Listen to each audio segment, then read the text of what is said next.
Welcome to the Kappa Women's Super Cup final for 2022 between South United and Lions FC. We're here today at Goodwin Park, and as you can see with the jacket on, it is a little bit wet, but we're still getting a good crowd behind me as well, which is good to see. A fantastic event as well, running before this, the Our Game launch, a promotion of women's football in Queensland for the upcoming 2023 FIFA Women's World Cup. Looking ahead of the match today, I caught up with the South United head coach, Paul Ginaris, so we'll go to that now. Thank you, Callum. Welcome to the second ever Kappa Women's Super Cup final between Souths and Lions, coming to you on FQTV. James Coughlin here in the commentary booth, and most importantly, Dry. Let's take a look at the team list for tonight's clash. As you can see, the rain coming down in the floodlights on the far side. There is the South side warming up earlier this evening. And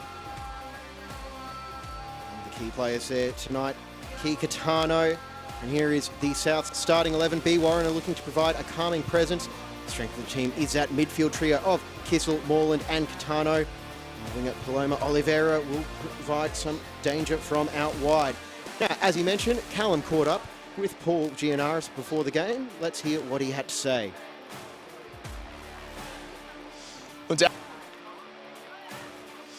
down here with Paul Gianaris, head coach of South United, the home side for tonight's clash. Paul, how are you feeling ahead of the match? Feeling quite nervous, but excited at the same time. Yeah, it's a big occasion for South United. This is their first time in the final of the Kappa Women's Super Cup, and up against a powerhouse that is Lions. So, like, how do you feel ahead of this match, and what do you feel you can take to Lions tonight? Well, it is our first time in the cup final, and it's a historic moment for the club and a great moment for the club. And against Lions, a powerhouse, as you say, but you know we've done our preparation and. We aim to be very competitive, and we aim to make it very uncomfortable for them tonight. Yeah, with obviously everything you play for, the cup's behind us here, and you can hang that on the line. The girls are up for the challenge and ready to really give it to them? Yeah, they are, very much so. They have belief in that they can beat this team. The previous occasions when we've played them, we've had some very good moments against them, and we know we can hurt them both ways, in defence and in attack. So we look forward to it. Yeah, you had a game earlier in the season when you hosted them in the early rounds, and it took a very late winner from Maddie Teakle, and they only won 1-0 there. So a very tight battle there. Are you looking to bring that sort of performance here tonight? Absolutely, absolutely. That gave us quite a bit of confidence. You know, I think when you can defend really well against them and you're organised against them, and you've got players that can hurt them in terms of scoring goals, then I think we can get a good account of ourselves tonight. Yeah, and this squad will be a great cohesive unit. You obviously had a great away trip up to Edgehill United when you took on the Cairns-based team.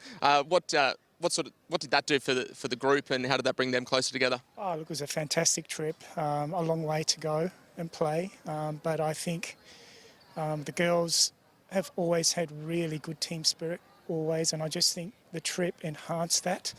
Obviously we got the win, and we were very happy that we came back with the win. It would have been a tough trip coming home if we didn't get the win, but it was a fantastic trip. Yeah, that's awesome. And obviously a women's knockout cup competition is a great opportunity for women's football. I'm assuming you're obviously a big supporter of that, and giving that element to play cup football.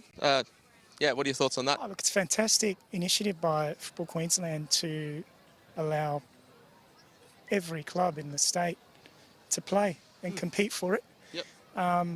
And it's a statewide competition, and if clubs have to go far and wide to play, they'll do it because it's a very significant trophy to win. Yeah. Well, thank you for your time tonight, and I wish you all the best for the match. Thanks very much. Cheers. Thanks very much. Meanwhile, let's turn our attention now to tonight's nominal visitors, Lions FC. Mariel Hecker warming up, and she will be huge for them tonight. Amy Gunston, a very capable goal scorer as well. She's looking like she's all smiles. Let's check out the starting 11. Rob Askew's all-star side chasing their second of 3 available trophies this season. Coco Mestrovic gets the call up over Ellie Chappell in goal. Tegan Thompson is enjoying the best goal-scoring season of her NPL career, and she will complement that lethal attacking trio of Mariel Hecker, Amy Gunston and Tegan Riding. And as we see Coco Mestrovic warming up, let's check out what Rob Askew had to say to Callum. All right, well, I'm down here with Lions FC head coach Rob Askew, one of the most decorated NPL coaches in our competition here. A previous winner of this cup before, obviously out to get it again. How are you feeling? How's the squad feeling ahead of this tonight's match? Normal nerves. It's a big game, but at the same time, it is a game, and try to focus on what needs to be done to win a football game. And I think that's the mentality we'll bring into the game. We obviously know that for South, it's going to be a big thing, and it's their chance to definitely win something this year. So I think there'll be a difficult opponent. Obviously, Souths play on a synthetic pitch, and that's a very sort of key part of their game, that quick stuff. Playing them on a grass pitch, a quite big grass pitch here at Goodwin Park. Do you feel that gives you a bit more of an edge against them? Well, we definitely prefer grass than going to South and playing on that synthetic. It takes you 15-20 minutes to get used to that field. It's so fast, it's so bouncy, and you have to get everything spot on in terms of your passing. We train on grass, we play on grass, and we were here a few weeks ago. I think this was our semi-final opponent in the Cup, and they played well on it. The field suits us, and the field looks in better shape now today than it was a month ago. So it's obviously responded well to this warm weather. You obviously won the Cup last year in the inaugural year. What does it mean for the Lions women's program to keep on bringing that trophy back to Richlands? Well, if there's a competition, we want to win it. And I think, in football, cups are special. And last year we really wanted to win it, particularly because it was the first of its edition. And we hope it's a competition that will be there for many years to come. And to be the first team on that trophy was important. Again, to back it up would be outstanding. We're on track for a treble, and we would like to achieve that. So yeah, it's all guns. Nice. Well, thanks for your time tonight, and I wish you all the best for the match. Thanks, mate. Cheers. Thank you. A very good evening, everyone, wherever you're watching, and welcome to Goodwin Park for the Kappa Women's Super Cup final in 2022. It's Lions looking to add another trophy to their already bulging cabinet at Richlands, while South will be dreaming of a cup set with plenty of talent at their disposal. I'm James Coughlin here in the commentary booth, and I'm very pleased to be joined by Josh Masamisi. Josh, pretty special night tonight, isn't it? It is a final on your Friday night. What more could you want? Well, for Lions, they've got the weight of expectations on them. Everyone is expecting them to win this. They dominated the final last year. Is that going to come into the side's minds tonight? I think it can, but the most important thing, it's a final. The playing field is level. It's wet. It's windy. Who knows what could happen? Certainly. Meanwhile, Souths, we know they're a stubborn side, very well organised defensively, plenty of experience as well. What are their chances of pulling off an upset? Oh, it's there. It's definitely there. It's not too uncommon to see an upset in the Cup, so that's what I'll be aiming for. Certainly, and we do have our all-star, all-female officiating crew for this evening. The referee, Vicky Clark, the assistant referees, Jessica Jensen and Louise Merritt, and the fourth official, Casey Rybelt, who will be joining Lara Lee at the FIFA Under-17s World Cup in India next month. The players go through the pre-game handshakes. Cannon Clough, last one through for Lions. Now Souths in their traditional home kit. Bella Habuda in 15. She is going to be a huge danger for Souths. Of course, she has a clinical goal-scoring record, and she is the main threat if Souths want to upset in this Cup tie.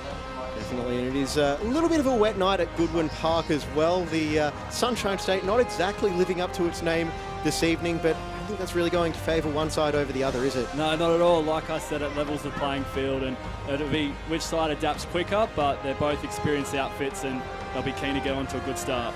And we did talk about Lions as well. Their phenomenal record under Rob Askew, just since he took charge. 2019 premiers, 2019 grand final winners, 2020 finished second in the league. That was the only title they have missed in that run before winning the grand final over Logan.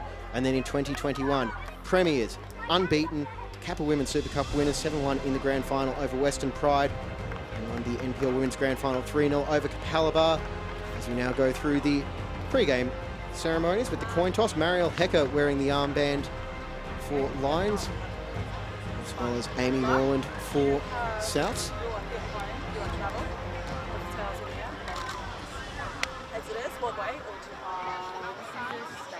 Yeah, cool. You'll be home. Good luck, ladies. Good luck. I think they want to feature us. Oh, okay. And Mariel Hecker, of course, re-signing with the Brisbane Roar for the upcoming A-League women's season as well. She seems to enjoy playing in orange, doesn't she? She's a very good player, quality player, and she'll lead this Lions team tonight, but looking forward to seeing what she can do with the Roar in the future.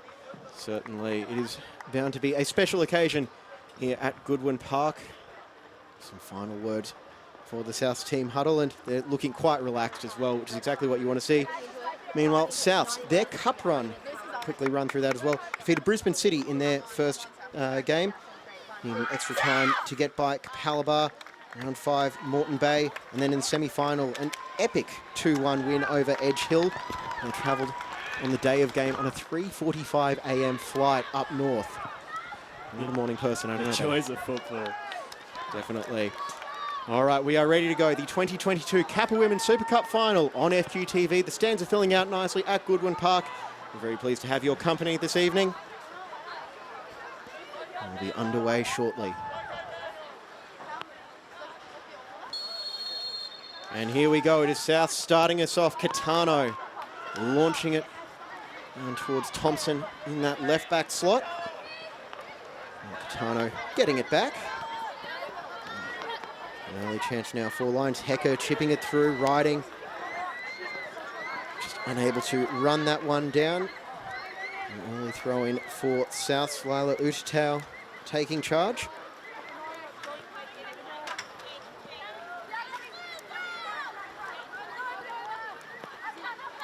On the top of Oliveira, and Clough is there to regather.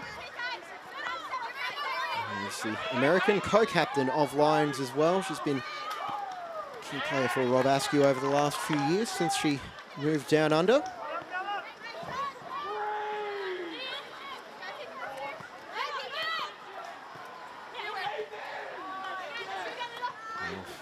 Hecker. And you get the feeling, well, if you're looking for any sort of positive from the first 60 seconds for Souths, they've held out a bit longer than Western Pride did last year. I remember talking about how with Lions, you've got to frustrate them, try and keep them under pressure, Josh. And, well, so far, it's worked. As it was put to me, Souths are a very stubborn side, and that's the key part in finals. It's getting off to a good start, finding a good foundation to continue the rest of the game with. And so far, it looks like they're doing that, South. Certainly. But they will be put under plenty of pressure from this relentless Lions side. And having those overlapping fullbacks as well with Clough and Thompson. Those two certainly know how to get forward and attack, whether it's creating or finishing chances, as has been the case with Tegan Thompson this year.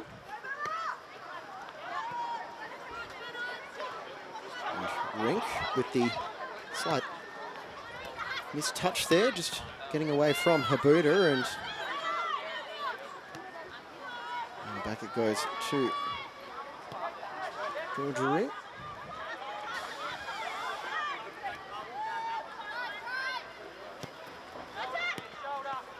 Hecker with the slightly heavy touch there and pulling back on Catano. Goes to a quite good friends off the pitch as well, having Well, it's a final, James. Plenty of feeling. And the free kick actually goes the way of Lions. And Clough will switch the play out to that far side, and it's Thompson forward for Norrie. Now playing it through Gunston. That long stride, getting a boot to the ball there at the near post. Off! They're so close to the opening goal was Mariel Hecker. Now Oliveira just trying to play Habuda in behind, and well, that was the first proper chance of the game, and Hecker, that was close. You're used to seeing Gunston put them, you used to see Riding put them away, but it was Hecker, the one with the opportunity, and you don't get much closer than that coming off the woodwork. Good signs, though, if you're a Lions fan. And you did mention Gunston as well, a well-placed delivery into the box for Hecker to have the chance to get that shot away. And that is another warning sign for Souths as now they'll go on the attack. Habuda looking to turn provider. Katano making the forward run. And here it goes to Katano via Moreland, and Kissel trying to fashion something, but that pass could only find a player in an orange shirt, and Habuda in behind. Oh, Hecker, big button in behind now for Riding in with a chance and saved by Warriner. There you go, Riding, right on cue in open space. You couldn't quite get it past the keeper on that occasion, but that'll be one of many chances you'd think for Tegan Riding tonight. Certainly, and I think that is already a clear indication of what Lions' game plan is going to be as well. Look to get those forwards in behind the South's defence as well. Of course, when you've got an attack with a dynamic nature that Lions do possess, that's what you'll be looking to do, is push the ball forward, chance your arm, and back yourself to score goals. There's Rink just sizing up her options. Clough making the run, but Oliveira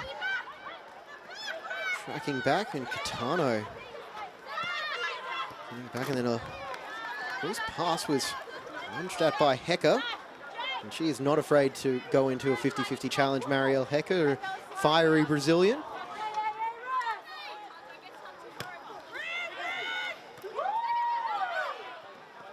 Buda trying to get it inside for Moreland, but coming there, and now Lions with plenty of space on that far side. Here is Thompson. There's Chelsea Blissett, on loan from Melbourne City. Players was key in that 2020 charge to the top, and just getting it away under close attention from Habuda. Gunston just rides that challenge, gets it forward for Norrie. There's the first A-League women's signing announced for the Brisbane Roar for the coming 22-23 season. And it's no surprise to see her get that call up.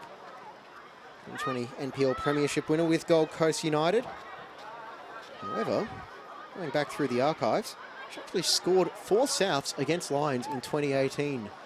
Norrie. You've done your research there, James. What can I say? I just love football.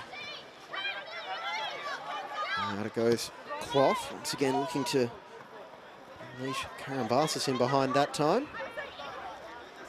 But Warriner, that steadying presence at the back. She missed some time mid-season with a dislocated finger, and South had to call on their former shot stopper Murphy Sheaf as well while she was back from college in the US. And Sienna Vardy, the other goalkeeper to feature for Souths this year. She's on the bench this evening. Should be an important part of tonight for South, organising the defence, ensuring there's no gaps and no way through for Lions. And a bit of contention over that throw in as well. Oliveira and Hecker going at it, the two Brazilians. And gets hooked away. And Oliveira looks like she left Wichita out to dry a little bit, and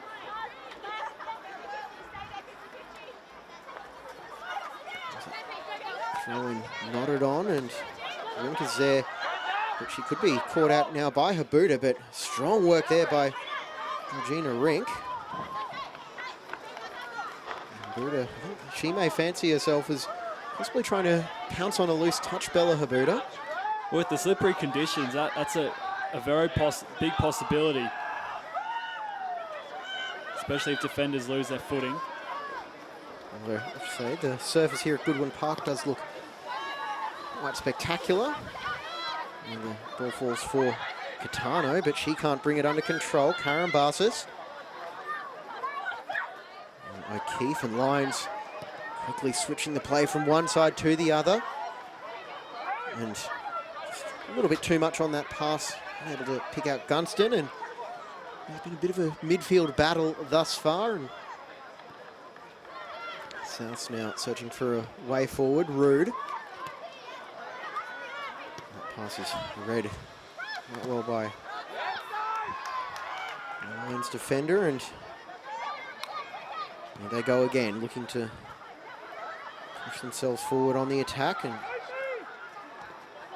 combination of Gunston and Thompson just not quite on the same page just yet, but it could work out well now as Thompson is claiming for the corner, and it looks like she's going to get that despite the protestations from Emma Smith. And determined work there by Tegan Thompson. Very good pressure from Tegan Thompson, going above and beyond to win the ball back for her side. Some nice passing here by Lions, then Tegan Thompson just not letting up. And just escaping the attention there of Angela Maher, the right back.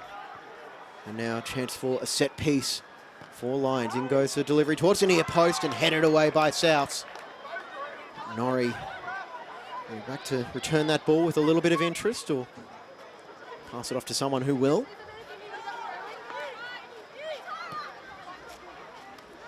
And it's just trying to land a few body blows early, possibly without breaking it down. Gunston, it's like no flag for offside, and that one goes behind. Once again, the South's back line calling for an offside, but it didn't look like it was coming for Amy Gunston.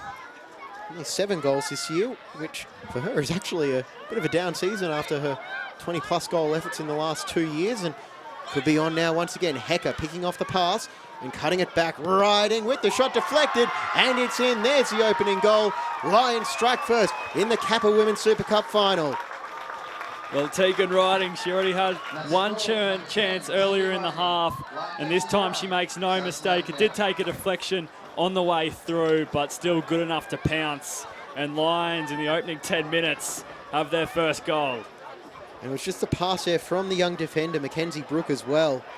Just Hecker reads the game so well, saw the pass was on, and the unfortunate deflection there off Katie Kissel. Of course, Mariel Hecker doing a lot of defensive work to start off this game and getting the rewards on that occasion.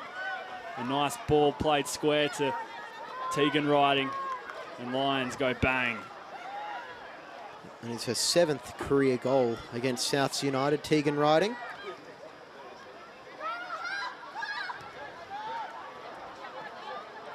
And Kissel tracking back and to play that one in behind, and eventually comes a deflection to Habuda, but she can't bring that one under control, and slight slip by Hecker allows Karen Barsis to keep the ball. Now out it goes Clough. I remember Karen Clough's first season in the NPL. She actually was playing as a left back at times for Rob Askew's side as well. She's shifted to the right and also spent some time at centre back. Bit of a fix-it, and actually from memory, she also played attacking winger for the Raw last season, so certainly a versatile player. Of course, and with experience too, which helps this Lions outfit. And there's Tegan Riding, prolific in front of goal, and again proving that.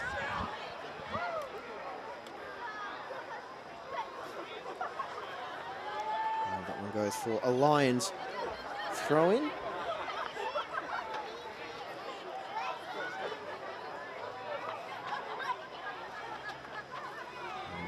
Trying to put the afterburners on to get by Smith, and with a little bit of help from Rude, Souths are able to repel that attack. And for Souths now, Josh, it feels like the thing they really need to do is try and hold on to the ball.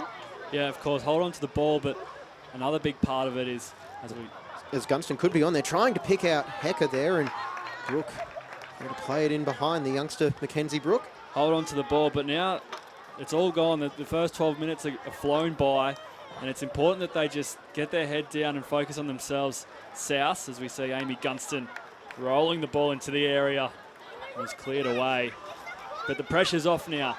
Yes, they are 1-0 down, but they can play free. They don't have to try and go with lines. They can try and... The corner goes in. Gunston with the header and just wide of the post, and that definitely looked like it would have had B. Warren nervous. Yeah, of course. It was a good ball in from Tegan Riding. And Gunston almost came off the shoulder. Maybe a double touch there. And there's Brooke. Mackenzie Brooke, only a real late addition to this side for Souths. Made her first NPL start the 23rd of July against Sunshine Coast Wanderers as that throw in almost reaches Oliveira and Blissett forced into the clearance. There's James Coughlin and Josh Nasamisi on FQTV for the 2022 Kappa Women's Super Cup final. And a chance for Souths to strike back. Can Catano find the right delivery? One of the possible targets and goes direct, and Kogo Mastrovic takes that one and held on despite the challenge. Didn't look too impressed with that. Well, it landed in an awkward position right at the front post, and both players were going to go for the ball every day of the week. Of course, it's a final. And Coco Mastrovic holding strong. She did get a bump, but back to her feet. And Smith doing what every defender does when there's a contested header in the attacking or defensive box, making sure that she was fully committed to that challenge, and Habuda flagged for offside.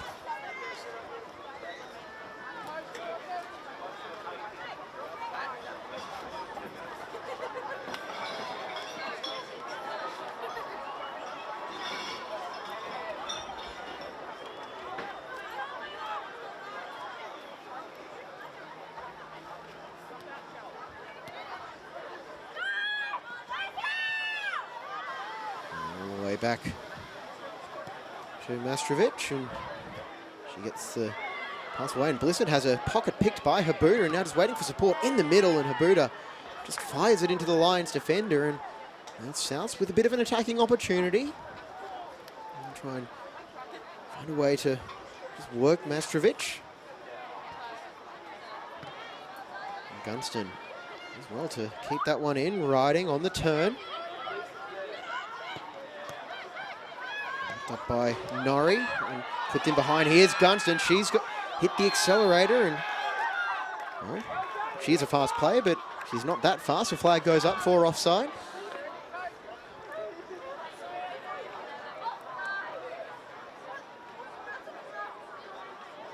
And Hecker, she will trust Gunston to get on the end of those passes, and that is probably the most impressive thing from this Lions attacking trio, is just how unselfish their level of play is. They're always willing to do the extra work to set one another up. And despite losing Shay Connors and her 52 goals in all competitions last year, they haven't missed a beat, which is no disrespect to Connors either. It's just a testament to how talented that Lions attacking group is. And Karen Barsis just giving Rink an option.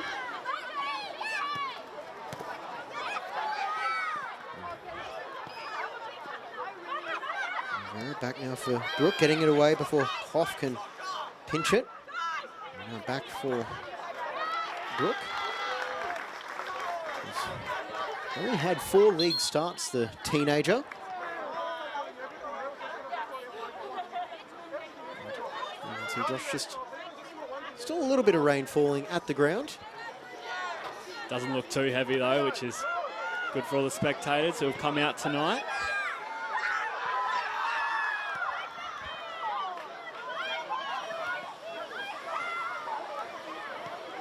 Now that ball clipped forward, and my Souths player is there to get on the end of it, and Mastrovic is able to finally bring that one under her control.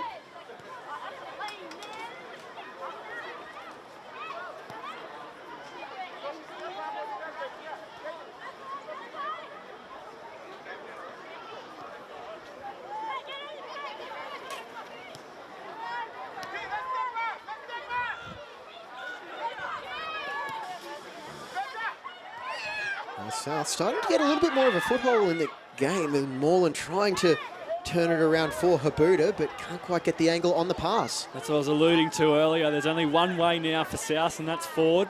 We've seen that. They created a corner from it, and There was an offside run, but it means they're creating chances and they're coming forward and taking it to Lions.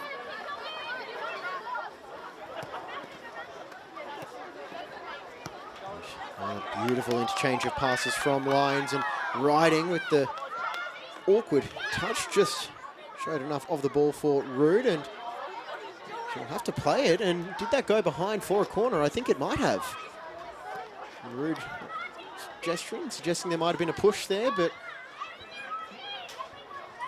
just two players going for the ball in my mind.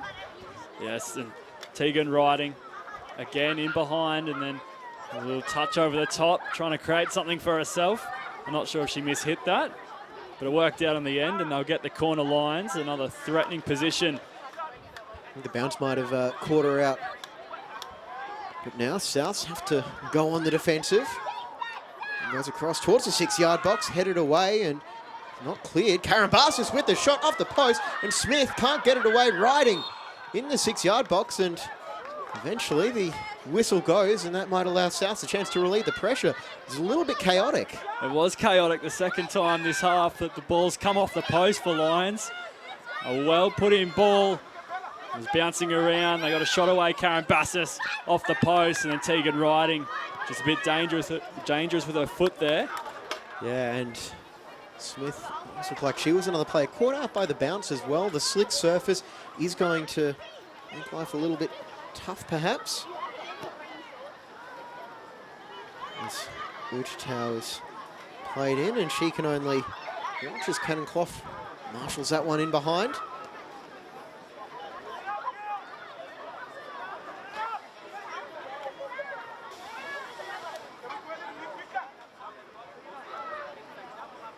There is the crowd at Goodwin Park venturing out on this Friday night.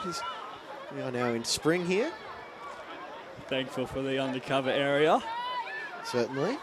On a night like tonight, hopefully it stays dry for the rest of the weekend. Yeah, it is a big weekend of football coming up on FQTV. And also off FQTV, we've got the Matildas tomorrow. Then we've got NPL, FQPL 1, FQPL 2 semi-finals, NPL women's catch-up games. There's a whole lot of local football action coming your way as Clough manages to win the throne, playing it off Catano.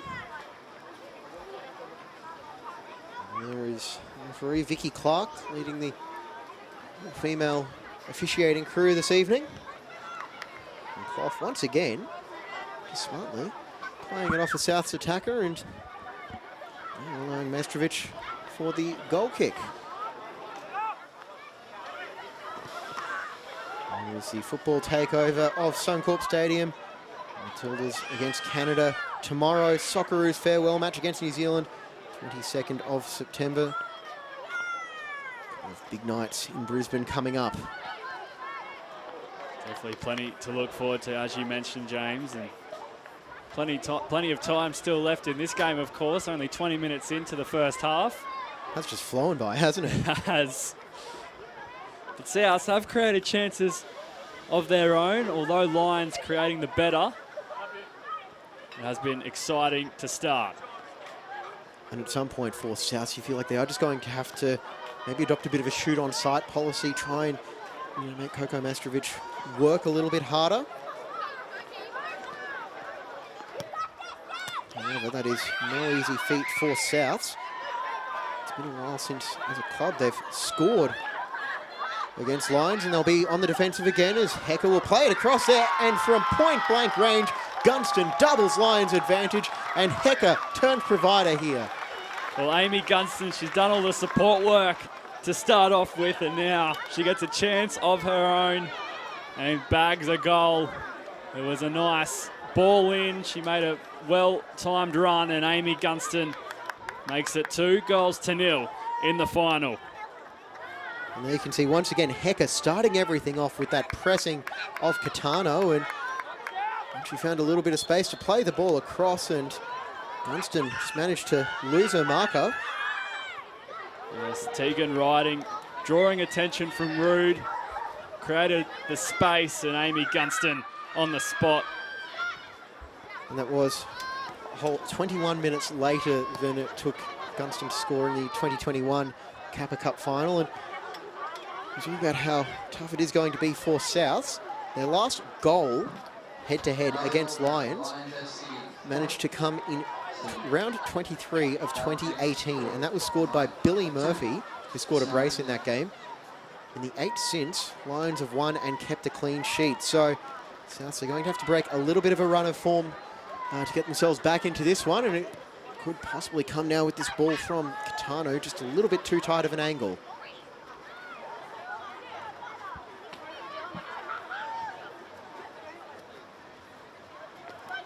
And lunging challenge by Oliveira, but still manages to break for Lions.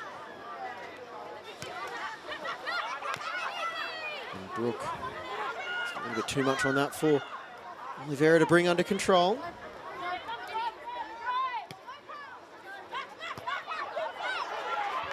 And once again in behind is Riding, but Warriner off her line well. And Warriner had to be pretty well clued in. Very well done from Warriner. She knows what to expect from this line side. And she come out and saved the day. There's Hecker going on the attack again, and we are now going to go down to our man on the sideline, Callum Pendlebury. She's got Ray Dower. Yes, thanks for that, James. I am here with the Junior Matildas head coach, Ray Dower, here on a rainy Friday night. It has actually eased up now, which is good. But what's been your take on the game so far?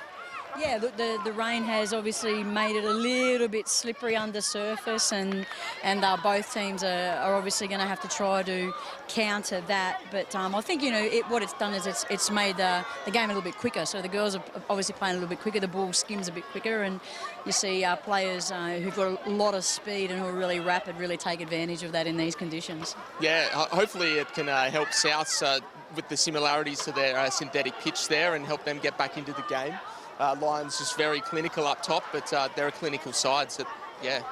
Yeah, look, when you've got someone as prolific as Tegan Babe Riding, as they call her, Babe's her nickname, and I've had the pleasure to coach Tegan for a number of years, and look, she still has that pace, which is really difficult to defend against at times, and she's very clinical, as you say. So, yeah, look, all it's going to take is a chance, and if Souths take their opportunities when they come, that it certainly changed the game around. It's only 25 minutes gone, so there's certainly plenty of time.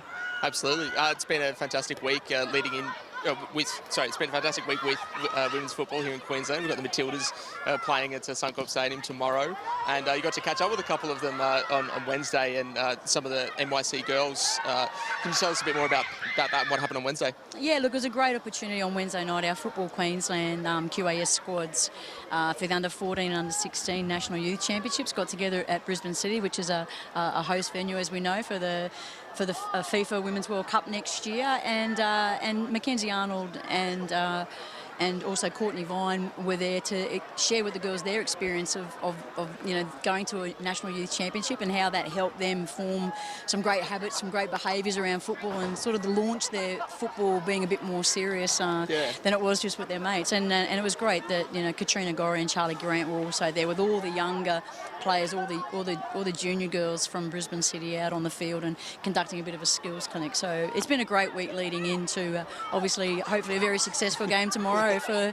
the Combank Matildas. Absolutely. Do we have a score prediction for that one at all? Or? Look, I'll take a win. I'm pretty sure we'll all take a win. So, look, I think this is all part of their building for next year, and there's a couple of new players that have come back in again, had another chance. So I think with a good crowd of 27,000 predicted, it should be a really great spectacle for all the Brisbane fans of football to see their Matildas in action. Yeah, absolutely. And tickets are still available for that one as well, so you can get down and support the Tillies and in their quest to defeat Canada and get some good form and under the belt ahead of a exciting period for next year. So thank you, Ray, for joining me here. I'm back into the dry, and all the best to the teams for the rest of the match. Thanks, guys. Thank you.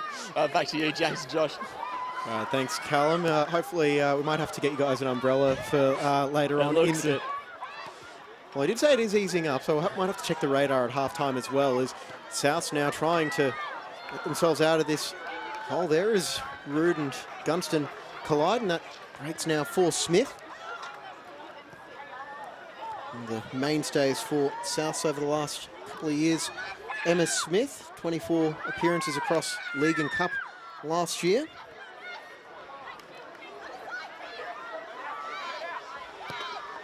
Rink, beautiful ball out wide, and here is Thompson getting onto the end of it. Thompson trying to get to the byline and looking for the cross. And behind it goes for the goal kick.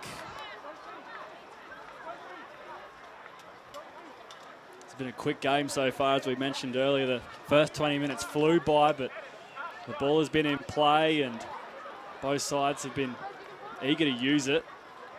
Certainly looking to try and keep the pace of play up as well.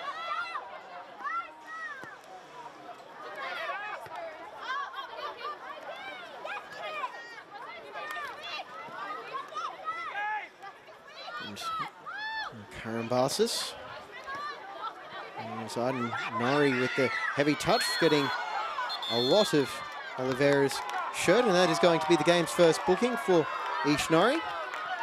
Ishinori, a whole lot of arguments there about that. just getting it a bit wrong and having to make up for her error. There was space in front. And South looked like they were going to pounce on the attack, but a bit of experience, a bit of guile from Ishinori. And you could see there on that replay as well, Habuda making the run right through the two Lions defenders, and with Rink stepping up and Blissett stepping back, that could have been a very dangerous thing, so maybe a smart yellow card. And now, that one is played quickly over for Brooke. Habuda was the target, but not the laser-sharp pass they would have been looking for. And here is Rink.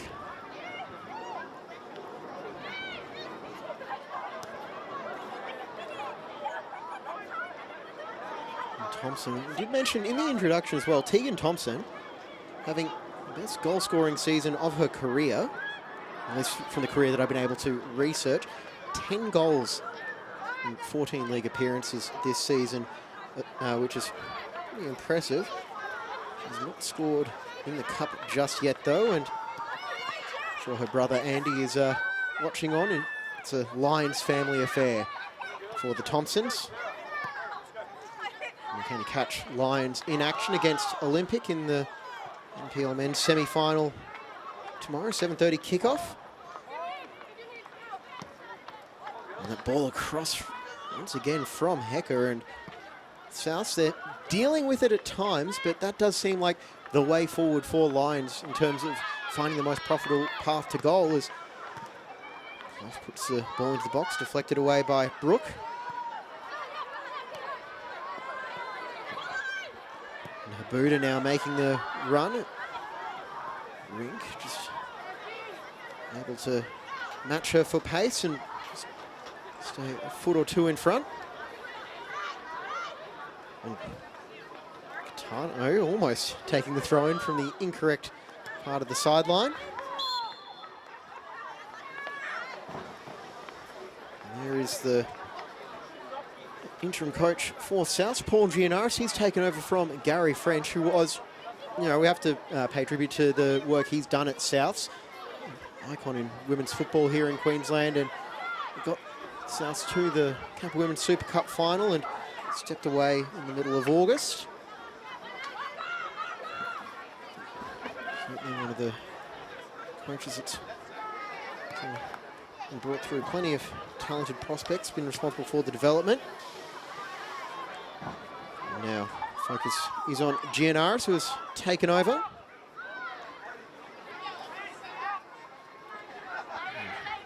Sophie Rude and Tegan riding.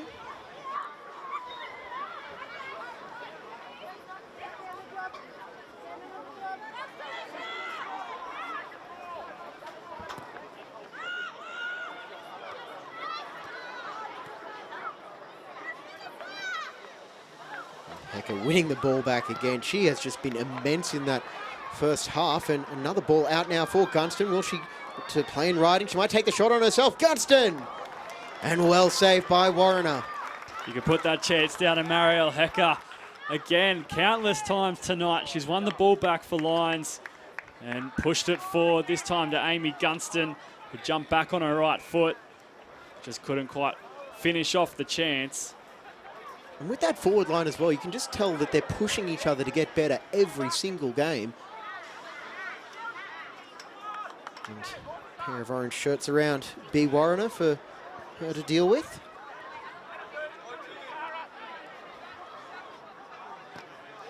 And goes a corner again towards that near post and came off the midsection of Clough. Here's O'Keefe. A lofted delivery there as Brooke nods it clear. Only as far as Clough, and now here goes Kissel. With an unenviable task of escaping Thompson and Hecker. And Souths could be on. And Katano just held that pass a little bit long, but it couldn't. Oh, for a second, it looked like it was going to break for Ujtau. Nothing coming there in the end for. Well, you can see Raw A-League Women's head coach just going off to the left of screen, Gareth McPherson. He's keeping a close eye on some of his charges.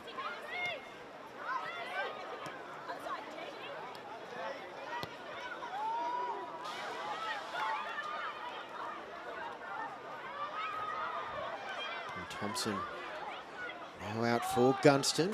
And the left-footed driving ball and punched away by Warriner. He's taking that one off the forehead of Riding. We see the slippery conditions come into play with Warriner. The ball just gliding through her hands as there's a chance. And Warriner just forced to palm that one away and almost breaking for Gunston. And it just seems a little bit like maybe Warriner could be a bit rattled. But the first punch, to her credit, was the smart one, but then just tipping that one almost into the path of Gunston. As you just said, though, the rainy conditions will be playing havoc with everyone, especially the goalkeepers.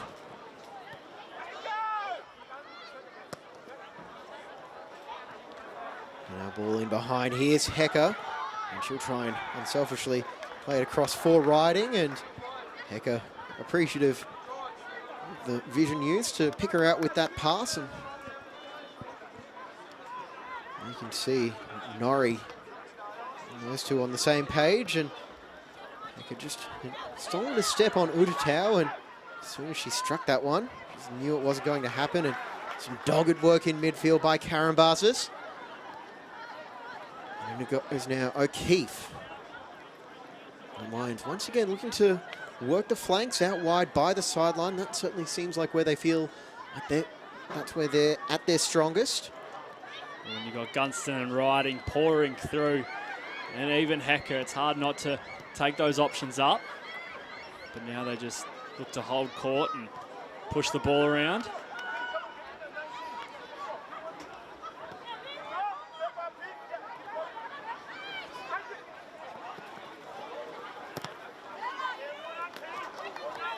And you can see Callum playing ball boy, or trying to. Been a busy man tonight, Carl.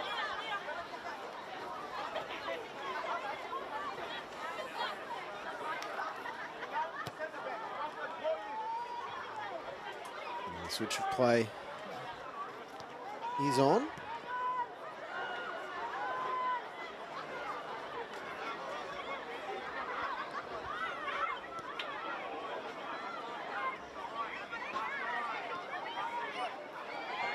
There's Norrie just escaping Oliveira. And just a bit too much slice on that one. And in behind the Russian cannon Clough, who is not afraid to get forward and join the attack as well.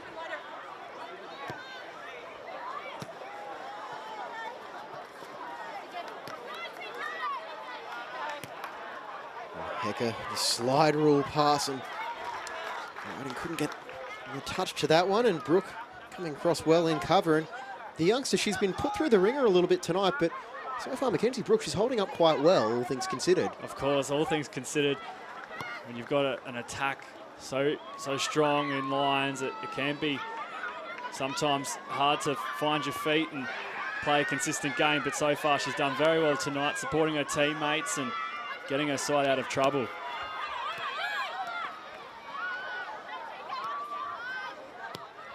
you do play this line side, you know you're going to be on the back foot so often, but you've got to make your chances count, like Habuda thinking she could be in here, and Rink playing it away. Kitano easing off as Clough is the first one to that ball, and Clough just seeking the safety of the sideline, and Habuda the outlet for South. I almost called them the home side. They are officially the home team, even though this is at the neutral home of Olympic FC.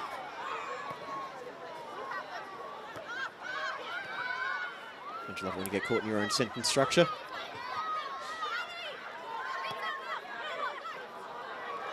And that one straight through the legs of Utatau.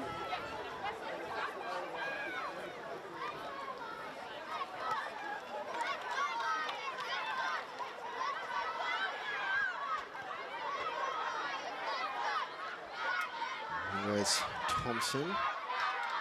Gunston forward in support. Can she get around Ma? Go for the byline. Cut back on the right foot and flip it towards the back post. Brooke there with the header, but it does fall for Hecker, and trying to get by the first defender. Couldn't beat the second. And Oliveira looking to... Okay, so futsal background there on Clough, but the Tar Heel was up to the challenge. Tar Heel is North Carolina, where Cannon Clough is from. Missed some time in the middle of the season to go home and visit her family.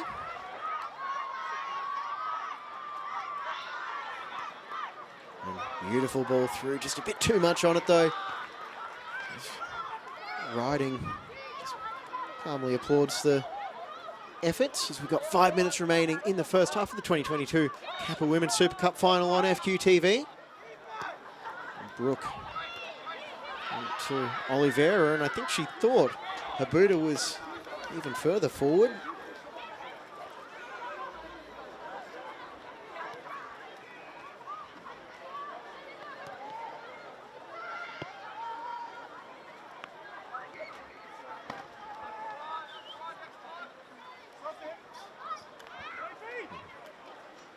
Smith holding down the fort at the back.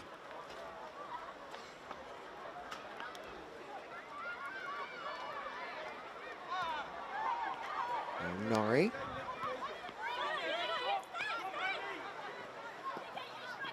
Karen Barsis just looking to go back to a playmaking midfielder, Ish Norrie.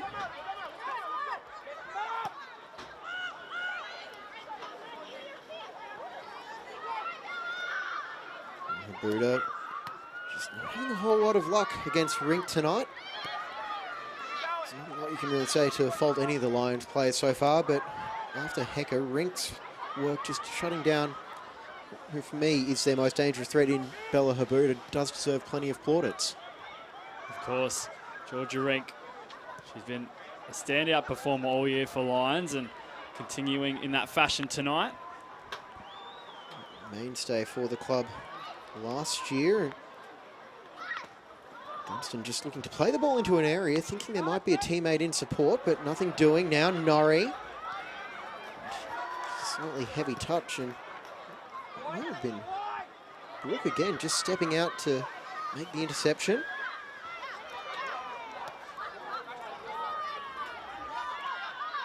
And Kissel. There's a bit of trickery from Katie Kissel.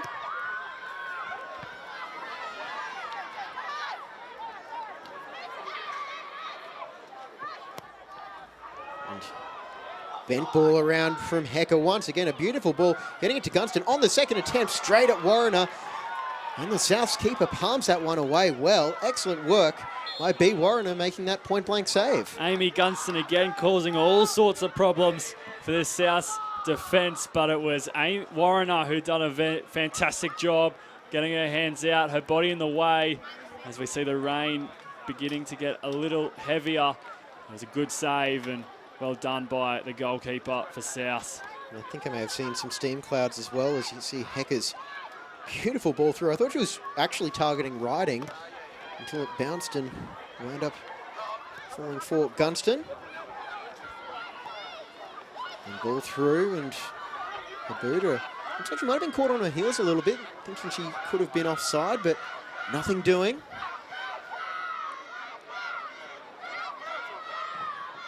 I think I can hear some young South supporters in the crowd as well. Sounds like a pretty good atmosphere on the sideline.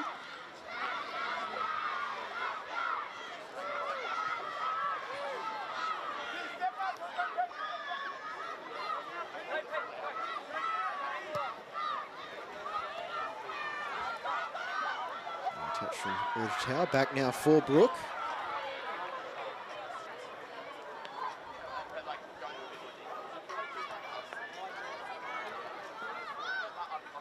Kissel. A heavy touch now, and it could break 4 lines. O'Keefe and Clough working in concert there. And wherever it goes, Norrie. Thompson. The lung-busting run forward with the ball into the box and riding. Oh, you saw her reaction there, putting her hands on her head, and I think she might have thought she was under a bit more pressure than she actually was. She's already got one tonight, Tegan riding, and was looking to grab another. Thompson it was, off that left foot, a nice ball in, and just misjudging the flight of the ball, making it easy for Warriner. And I think I may have to offer a correction as well. I thought the hands went to the head in frustration. She may have also been tidying up the hair.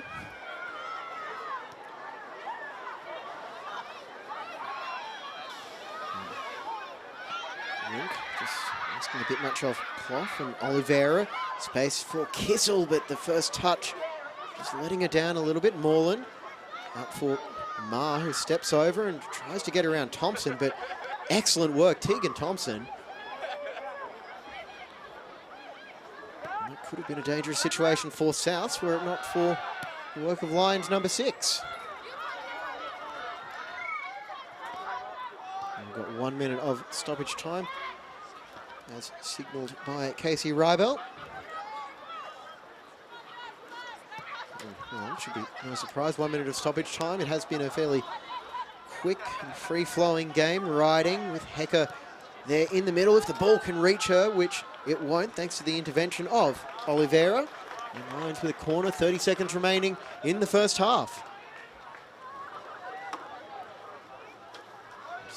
Driven ball there, and the Lions players, they know the runs that their teammates are going to make.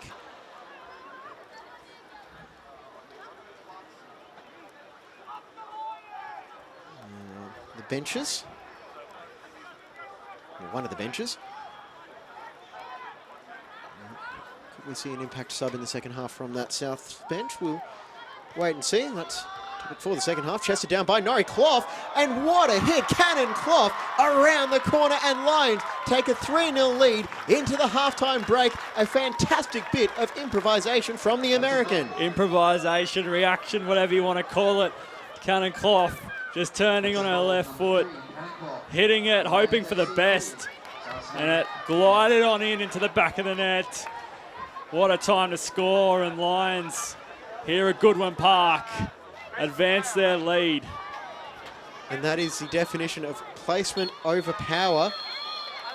As the whistle for halftime goes in the background, and Cannon Clough just could not have put that one any better. And so Lions will take a 3-0 lead into the halftime break, courtesy of that excellent finish from Cannon Clough. And, well, I don't want to say that she was surprised with how that one went, but I think she might have been. All right, that is halftime. And Souths have got a 3-0 hole to get themselves out of. We will be back after these messages on FQTV.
Felton Industries is proud to be the official shelter and grandstands partner of Football Queensland. Felton offers a range of premium aluminium grandstands, from elite portable spectator seating to soccer team shelters for players and coaches. Give your fans the best view of the game with Felton's comfortable spectator seating. With sun-safe shelters or powder-coated in your team colours. Whatever your club needs, Felton has a high-quality, low-maintenance seating option to suit. We are the pioneers in Australian-made grandstands and team shelters. Contact Felton today on 1800 834 016 or visit felton.net. Vito Sports pride themselves on delivering top-quality FIFA regulation compliant goals. Each goal is made from durable, high-density, thick aluminium and then finished in a white powder coat. To provide quick delivery, Vito Sports stock all goals in this range within their Brisbane distribution warehouse, allowing customers to quote, order and deliver in a matter of days. If you'd like to inquire about the Vito Sports goal range, email us at admin@vitosports.com. Park, it is half-time of the 2022 Kappa Women's Super Cup final. James Coughlin and Josh Musamisi in commentary. Let's take a look at the goals from the first half, which were scored by Lions FC. 10th minute it was Tegan Riding, but Mariel Hecker not on the score sheet. She has been industrious so far. Beautiful little cutback there, and took a little bit of a deflection, Josh, but that is what Lions needed to break the deadlock. Yes, of course, Mariel Hecker doing plenty of work in defence, teeing up Tegan Riding, and here she was again, working hard, winning the ball back for her side. And the second goal as well as Amy Gunston just escaping her marker and poking home from point-blank range. Not a whole lot B. Warner could have done about that, but here you go, just Hecker never giving up the cause, getting around the defender, and the beautiful ball there in behind the South's defence, 2-0, and then right on half-time, this for me is a pick of the goal so far, just because of the quick thinking from Klopp. You saw her jump for the header there, went over the top, ball breaks to her, and she just decides, you know what, I'm having a crack. She had to set herself very quickly to Karen Clough after jumping, landing, turning, and then the ball landed in front of her, and of course, bang, in it goes, 3-0. And that was how Lions took their first half lead, and now we're going to go down to Callum Pendlebury on the sideline with Kate Lawson. Thanks for that, James. It's an absolute pleasure for me to be here with our FQ manager for participation in the women and girls space, Kate Lawson. Kate, you've had a really big week this week in celebrating women's football, launching some campaigns. Tell us a little bit more about it.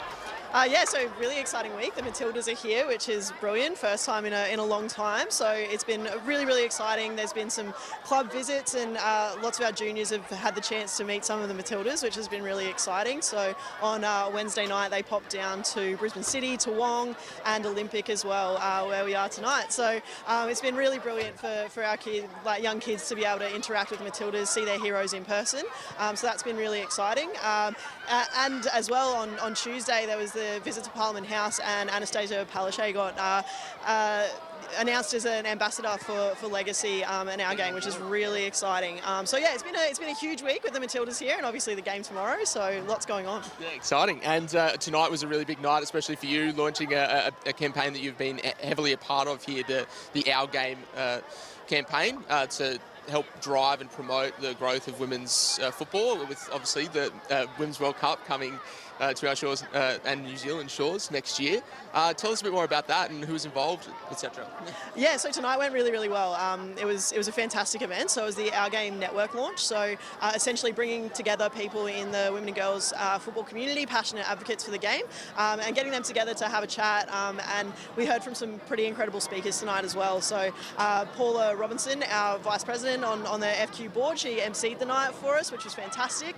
And Sarah Walsh touched on, Sarah Walsh from Football Australia, of course. She touched on Legacy and Our Game and the plans, the wider plans nationally for female football over the next few years, and obviously striving towards that gender parity goal of 50-50 by 2027. So it was really exciting to hear from her and about those plans. And then we were very, very lucky to hear from Catherine Clark, who's the CEO of Paralympics Australia, and she shared some really inspiring words with us and told us a little bit about her journey. So she's held some pretty incredible leadership positions across a number of different sporting organisations, and obviously currently CEO of Paralympics Australia. So with the 2032 Brisbane Olympics and Paralympics, she's got a huge role there. So it was really wonderful to hear from her and to hear about her journey as a woman working through sport and leadership positions. So it was wonderful. Yeah, fantastic. And obviously it's not just about the FIFA Women's World Cup coming to our shores next year, but then potentially beyond that, and obviously with the Olympics coming to Brisbane here as well, there are so many opportunities for growth and development within the women's space. So we really want to capitalise on that. So, yeah. Yeah, absolutely. So as FQ, we're looking at our campaign B23 Ready, which falls under that Our Game, and we're using the women and men from that network to really drive the game forward over the next 12 months and help our clubs be prepared for the growth that we hope to see as a result of the World Cup, and then the Olympics as well is another thing, and Paralympics, to look towards and look forward to. So it's a really exciting time for football in general and for female football more specifically as well. Absolutely, and we've got a massive match tomorrow at Suncorp, kicking off in the early afternoon at Suncorp. Quick prediction for the game against Canada here. What do you feel? That's a rough one. I've got to back the Tillies. Let's go 2-0 to the Tillies. Up the Tillies. Yeah, the girls. Well, we're going to throw to some ads now, and then you'll be joined by James and Josh getting ready for the second half. So, thank you, Kate, for joining me. Thanks so much for having me. Cheers. Today, we're at Goodwin Park, home of Olympic FC, with the equaliser campaign yet again. We were very lucky tonight. We actually had Stephen Huang, the candidate for the LNP, and Graham Perrett, who's the ALP member for this electorate. Fantastic home crowd that we had, and they actually got to talk to the crowd and tell them their plans about how they will be committing to female football going forward, for investing in Olympic FC. Not only for the future, but potentially as a training base for the Women's World Cup next year. Why the Equaliser campaign? Well, the Equaliser campaign is part of Legacy 23. Football Australia put the Legacy 23 plan together to try and leverage the FIFA Women's World Cup, which is coming next year to Australia and New Zealand. Community facilities are an integral part of improving the capacity and capability of clubs all across the country, and the Equaliser plays its part. We identified that only 35% of female facilities across the nation are actually female friendly, and we're aiming for 100%. So the Equaliser campaign is calling upon all sides of politics to support women's football through female-friendly facilities that give enclosed showers, toilets and change, and make a safe, inviting environment. If I had one message to Stephen and Graham, moving on from this event today, it's that you've seen how important this club is to the community. Now all you've got to do is invest in that community and deliver for female players within this club to make sure that they have equal opportunities, the same as the men.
Felton Industries is proud to be the official shelter and grandstands partner of Football Queensland.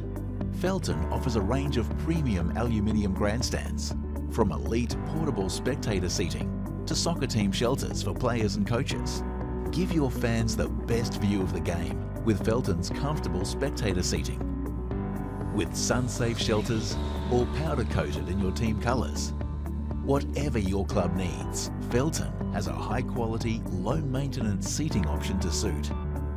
We are the pioneers in Australian-made grandstands and team shelters.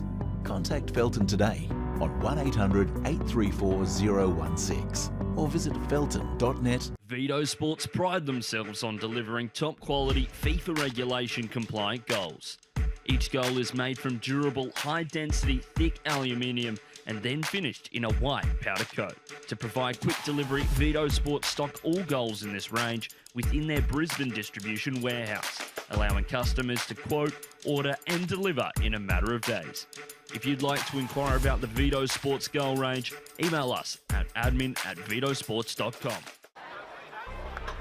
And we're back at Goodwin Park for the 2022 Kappa Women's Super Cup final between Souths and Lions. There are the Lions players back out on the field, enjoying a 3-0 lead as well. They're looking nice and relaxed. It is James Coughlin and Josh Musamisi in commentary with you for this Friday night special. Ish Norrie, she'll be back for the Raw this season, but first she's got some business to take care of. Josh, it's been a pretty good first half for Lions. It has. They got 3 goals to start off their first half, and it's set them up for a good second half, and hopefully South can provide some fight as they look to cause an upset. Well, that is one thing about South. They will just keep pushing and trying to find a way through. But it is going to be, there's no sugarcoating it, it is going to be a tough slog for them as well, but all they can do is just keep pushing. It looks like it is going to be a relatively unchanged lineup for Lions FC. Amy Gunston there in number 14. She scored in the 22nd minute, 6 yards out, right in front. And she and Tegan Thompson all smiles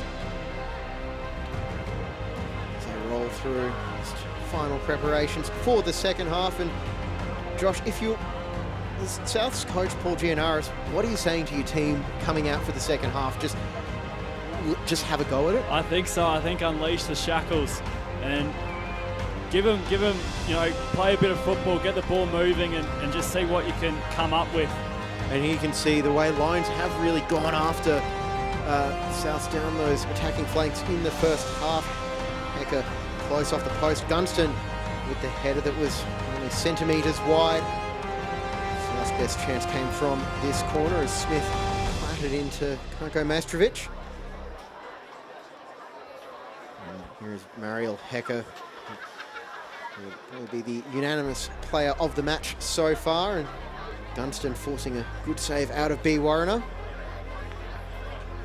And here come South's back out for the second half. It's Habuda and Lima Oliveira locked in deep discussion. It is a little bit of a wet night at Goodwin Park. The umbrellas and ponchos are all out. In terms of subs for Souths off the bench, the Vecchio twins, Kylie and Monica, Lisa Gregson, as well as Molly McLennan to call upon. Lions bench, Tia Apo, Angela Verlui, Zara Kruger and Abby Everts.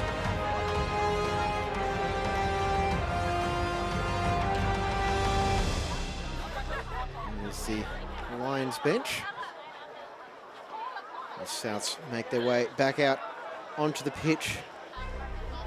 It'll be Lions going from right to left on your screen on FQTV. Very pleased to have your company on this Friday night. In terms of history, Lions now riding a 53-game unbeaten run dating all the way back to October 2020.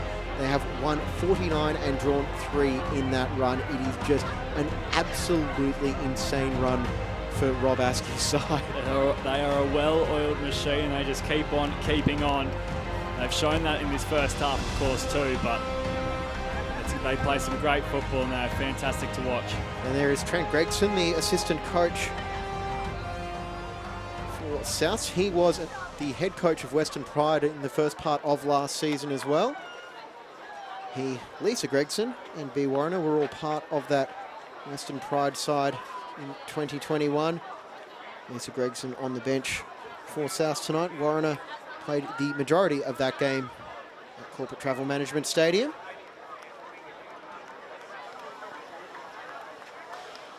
And so as the rain continues to fall. Yeah, nice and dry here in the commentary booth, and looking forward to a falling final 45 minutes. As Angela Ma looking to make an impact in the second half as kick-off from line, just rolls down to Warriner. They've got nothing to lose, South. They might as well go for broke and see what they can muster up with 45 minutes left. It's not quite Dan Fouts in the water, boy. Last game of the year, can't hold anything back, but it is close to the last game of the year, and depending on results in the final round of the NPL women's season, it could be the final game of the year for Souths.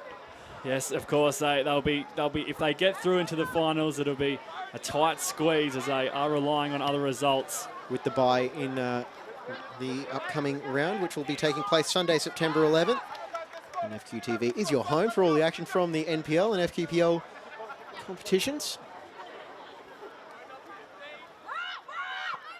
Trying to get to Habuda, but unfortunately she can't make Tegan Thompson translucent and instead gives up the foul.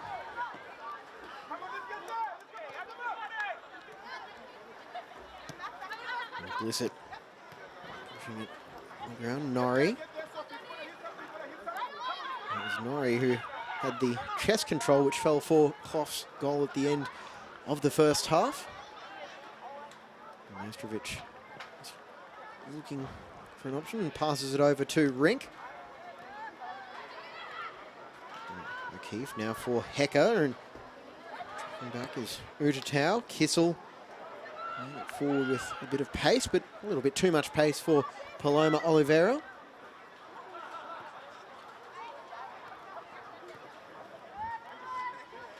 Oliveira joins Souths to reunite with the now former coach Gary French.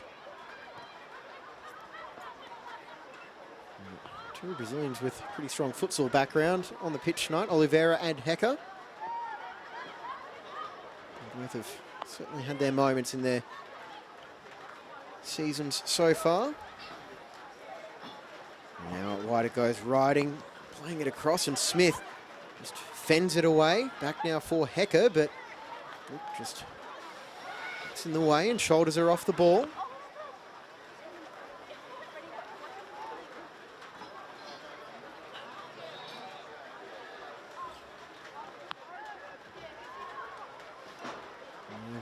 Discussed the symmetry from last year's Kappa Women's Super Cup final a couple of times tonight. It is also the same goalkeepers from last year as well, B. Warriner and Coco Mastrovic.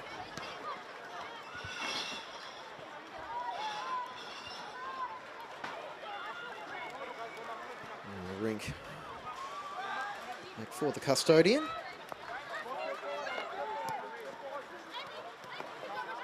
Gunston with the touch to take it away from Kissel. Looks like O'Keefe is pushing forward a little bit more to start the second half. Norrie operating in a slightly deeper lying role as just takes the ball off Moreland there, and just hasn't quite clicked for the South's midfield tonight, has it?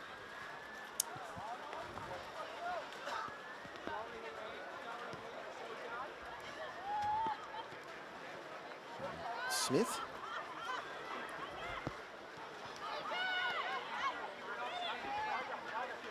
Kissel to go for a run herself, and just not a whole lot of passing options available. Eventually getting it out for Utatau, who'll play it in behind. And Habuda was the closest target for that.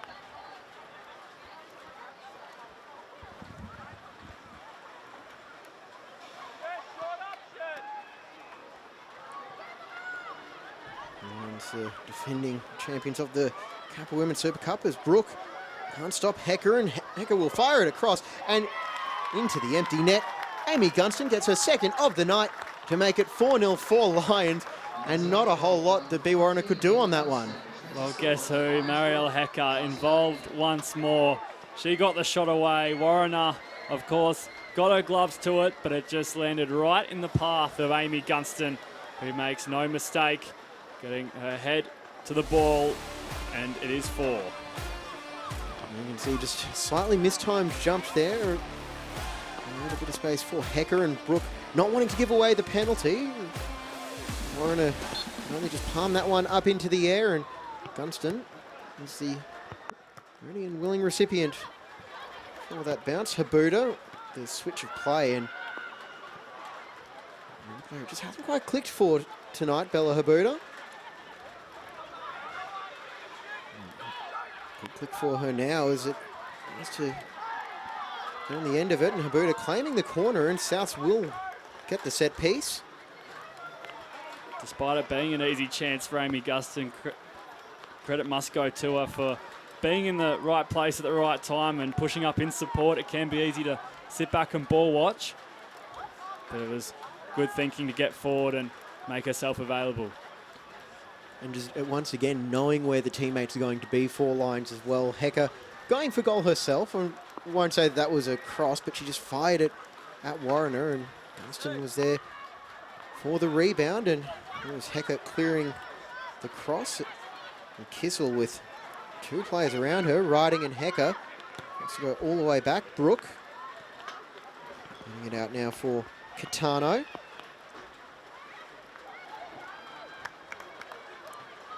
Catano is dispossessed, out now for Riding, and the bending ball, and here's Gunston looking for the hat-trick, but marshalled off well by Rude. Another threatening ball in behind the defence of South.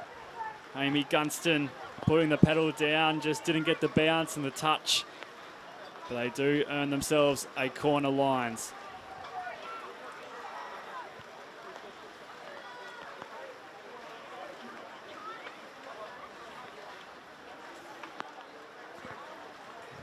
Gunston just so industrious as well. That is 3 goals in 2 Kappa Women's Super Cup finals for her. And now it goes for Norrie. Take it on the second attempt, and just couldn't quite bring that one under control. Kissel just relieving the pressure, albeit probably temporarily.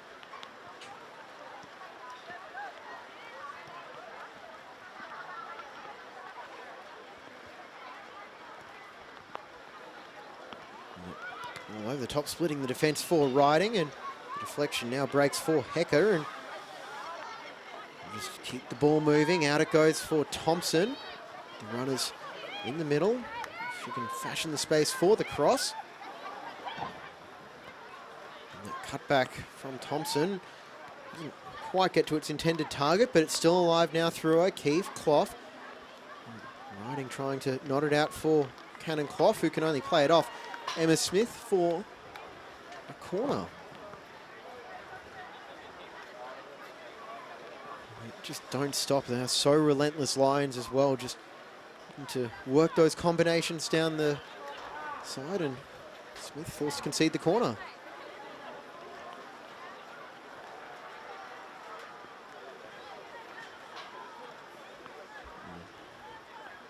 Plethora of bodies inside that 6-yard box. Riding just leaning in there, but the corner goes to the near post. Hecker with her back to goal. Instead, it's off for Thompson, who tried to go for the pass. Hecker just getting it over Karambasis.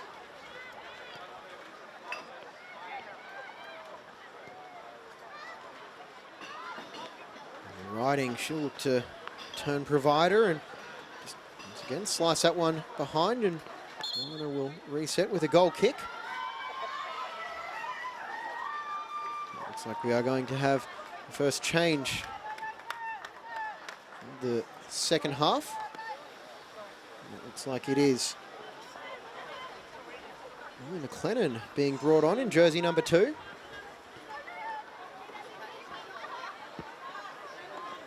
There's Angela Marr in the early mark.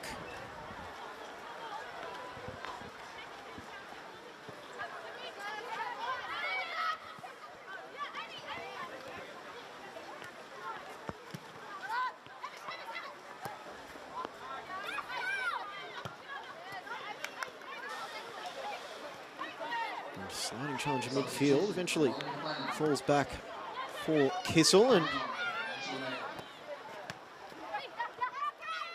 Tano, once again losing out. It's the weight of numbers for Lions in midfield. There's a joke to be made there about hunting in packs, but I'll pass it up for you there, Josh.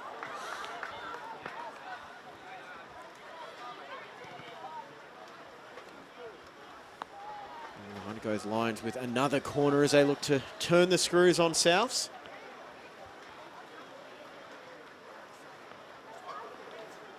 Yeah, very relentless in both attack and defence lines. They don't give you an inch when you've got the ball, and when they have the ball, they make it hard for you to cover up and defend, as we've seen with their 4 goals. We've seen them try to work the corners to the near post a few times as well tonight. We'll see something similar. It's a low driving ball for Clough at the near post, and behind it goes for the goal kick.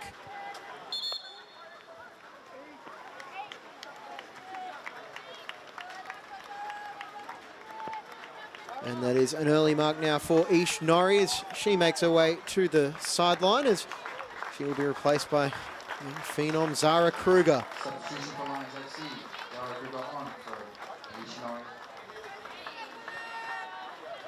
See some fresh legs being introduced into the game.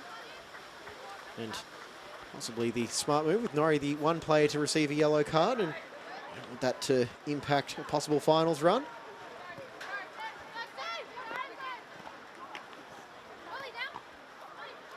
Kruger made her debut as a 15-year-old last year. And speaking to people at Richlands, I think she's a phenomenal prospect and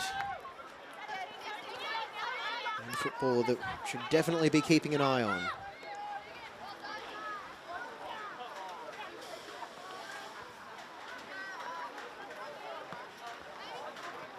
So we've got the football takeover happening at Suncorp Stadium. The Bank Matildas against Canada tomorrow. 2:45 p.m. kickoff as Kruger tries to tee up Hecker, and Riding. She's got a bit of space. She'll take the shot on. There's not enough power on it to get by Warner, who got down well to claim that one cleanly. Tegan Riding, she's not going to think twice about releasing the shot. She made the pass and then it landed for her again. She took one touch and then whack. But Warner doing well to get down to her left and making the save. And out it goes Gunston. She might be given a few extra minutes than maybe would have been originally scheduled, given that she is on a hat-trick. You can see this run down this far side from Gunston. It's certainly tough conditions as well, even though the pitch at Goodwin is looking pretty good. You can hear the rain coming down as well too. We'll close in on an hour played here at Goodwin Park. The 2022 Kappa Women's Super Cup final on FQTV. James Coughlin, Josh Masamisi with you in commentary as Lions chase another trophy.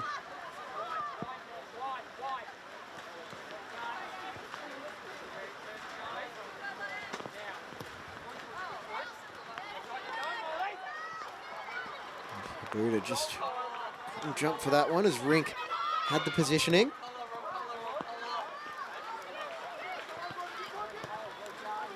And back it goes now for Maestrovic. And Lions now with a first name on the Kappa Women's Super Cup last year with a dominant win over Western Pride, and they could be in for another dominant win here as Riding is in behind the defence, and a beautiful covering tackle there from Emma Smith. That was as good as it gets for a defender.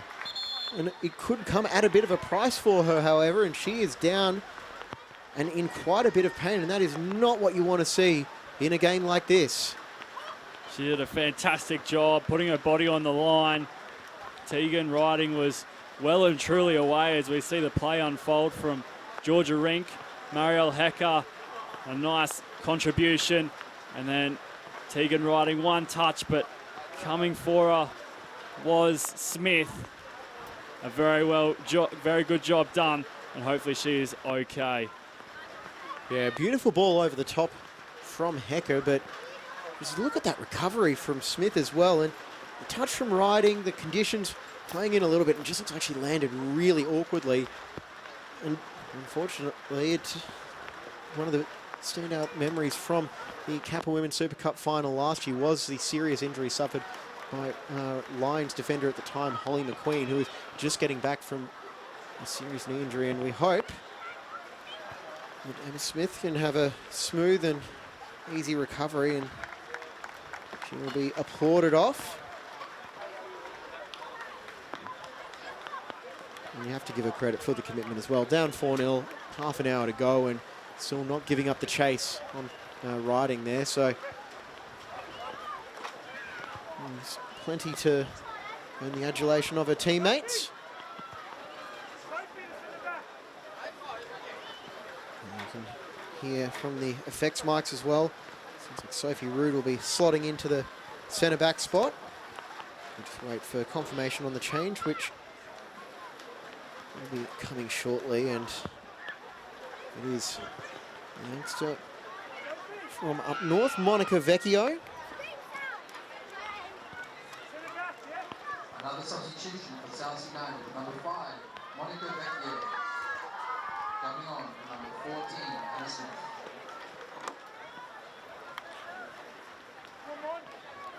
And there we go, the second change. Unfortunately, it was an injury-enforced one for Paul Gianaris.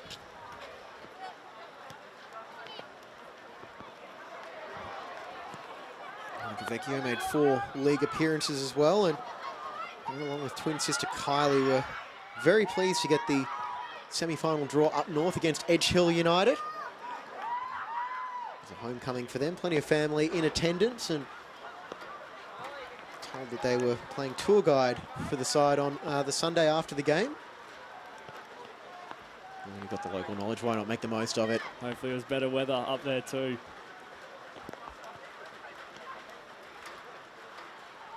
It was a fairly impressive semi-final win for Souths. Some of the players were up as early as 2 a.m. to make their flight up north, and then they had the day to get ready for the match, and you could tell fatigue was starting to set in the final few minutes, but with goals from Oliveira and an own goal that got them through to this showpiece event. And it's been an impressive run for the side.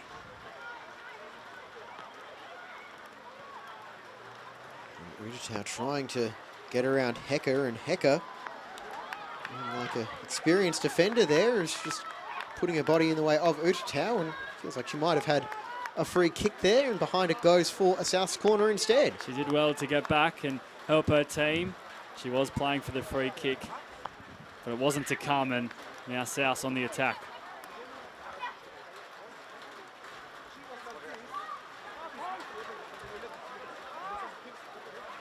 In goes the corner, and it's a direct shot on goal, spilled by Mastrovic, and she regathers it there and almost copped the boot from Tayana Karambasis. And well, it would have been a bit of an improvised finish from Souths as they try and find a way back into the game. We'll check out this replay. It was, I think that was a definite shot on target. Now, we are going to go back down to a hopefully dry Callum Pendlebury on the sideline with an important guest, the Raw A-League Women's head coach, Gareth McPherson. Thanks for that, James. Yes, hopefully dry, but not quite. We've got the umbrella here with Gareth McPherson, the head coach of the Brisbane Raw Women's A-League side. Gareth, how are you enjoying the match tonight? It's but despite the weather, it's been a really exciting game of football. Two of the best teams in the state going head-to-head, and Lions at the moment have kind of pushed out to a lead, and I think we're all sitting here hoping maybe South can pull one back and create some excitement for the next 25 minutes. Yeah, and they came very close just then off the corner. It was tight. It was a very good save down that end by Coco. Yeah. Now, obviously, you've got quite a lot of your players on the park out there. Ishnori, Mario, Hecker. Are you looking at a few other players to potentially bring in? I know you're announcing a few signings and that sort of stuff at the moment. So, how's the squad shaping up? The rostering has been it's been a smoother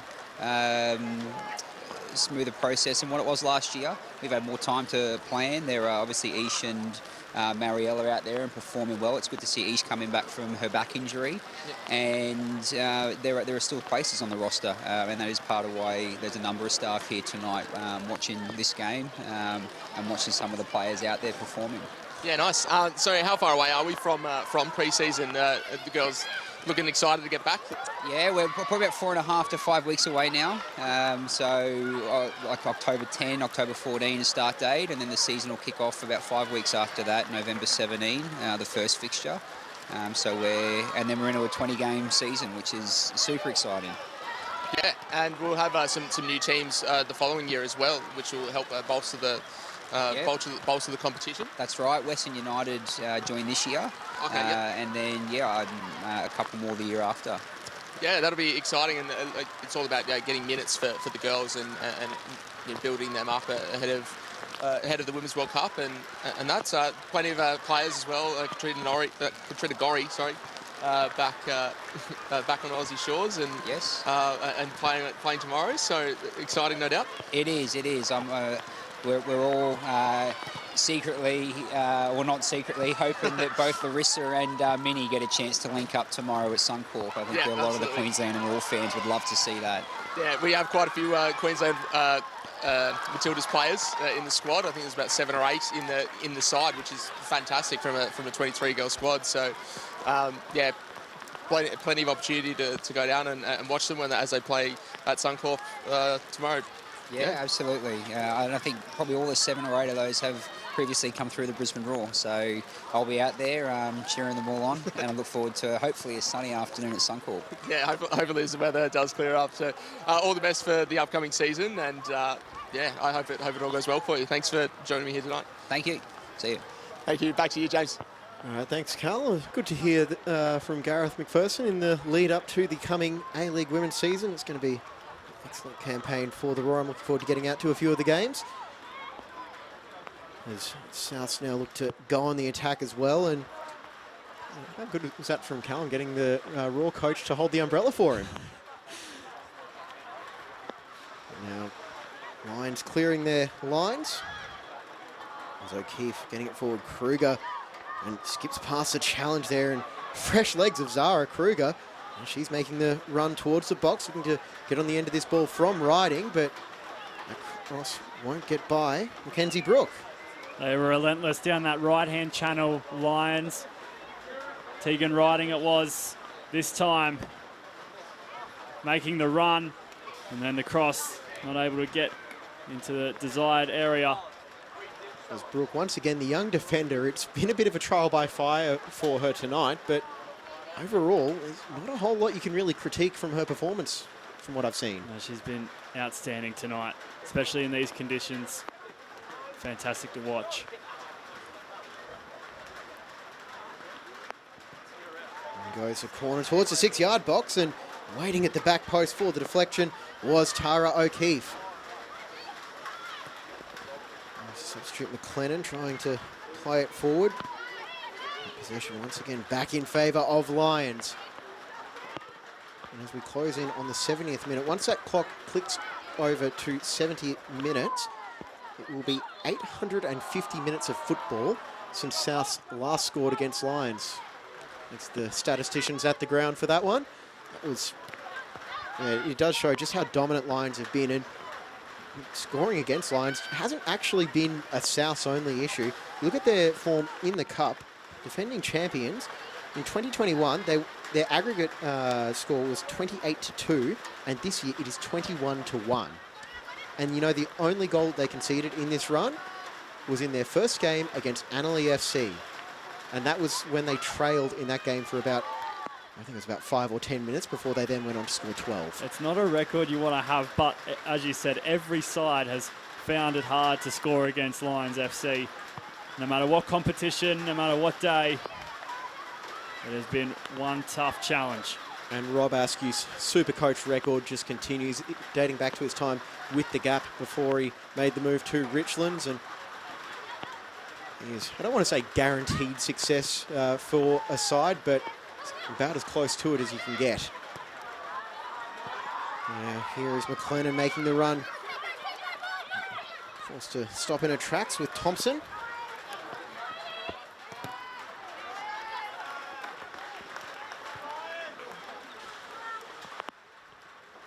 frustrating night for Amy Morland. Vecchio with the throw in. Look at Vecchio, the more defensive of the twins. Sister Kylie, the attacking winger. We might see her in a few minutes.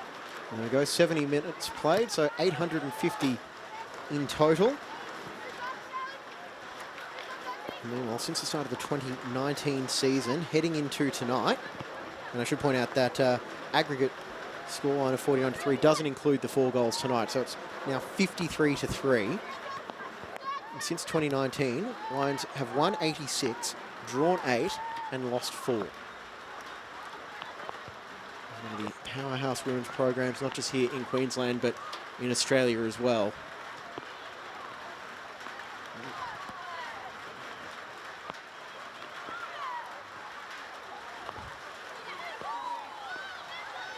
And now here goes Kruger. And he wants to get on the score sheet, or will she look to tee up Hecker as Rude makes a sliding challenge in the wet weather? And maybe going back to your playing days, Josh, this is the sort of weather that you just love to put in a slide tackle on. Of course. If you're going to get wet, you might as well get dirty with it too. And the players doing a tremendous job so far. It has been tough conditions all night, but they've done fantastic to keep their footing for the most part and play some entertaining football. Exactly, and you can see Rude just getting in front of Hecker on the replay. Now they'll defend this in-swinging corner, looking for the head, and it's Karen Barsis. And palmed down by Warrener. And Warrener, pretty solid resume in and of herself. The 2019 and 2020 BPL Goalkeeper of the Year with Coomera, where she was with Trent Gregson, the assistant for Souths tonight, and also the 2021 FQPL Goalkeeper of the Year for Western Pride. She has showcased some of her skills tonight, pulling off some fantastic saves. It could be a few more goals to Lions if it wasn't for Warrener. Another little pass there from McLennan through the legs of, it might have been O'Keefe, and Habuta's out wide, looking to pick out an option in the middle, but can only find the welcoming arms of Coco Mastrovic, who's answered all the questions that she's been asked.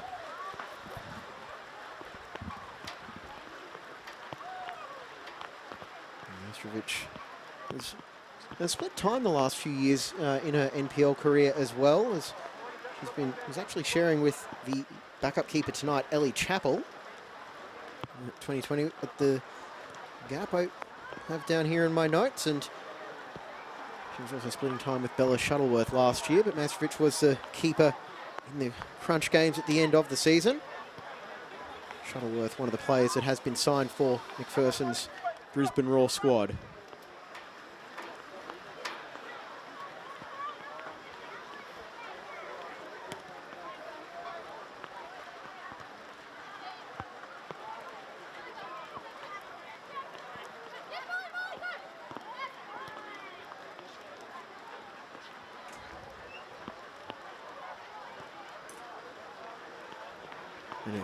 Beautiful touch there from Riding. Could create another chance for Lions. She'll try and play it to the near post. It's cleared away, and Brooke only fire it into Hecker, who will now bring the clearance under control.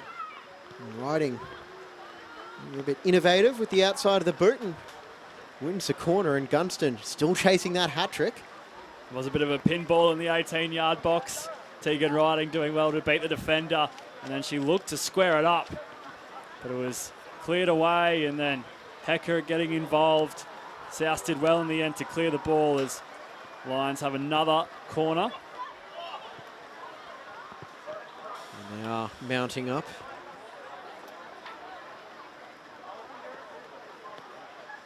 James Coughlin and Josh Masamisi with you for this 2022 Kappa Women's Super Cup final. And Clough, once again, getting a bit creative. The first touch, Cannon Clough.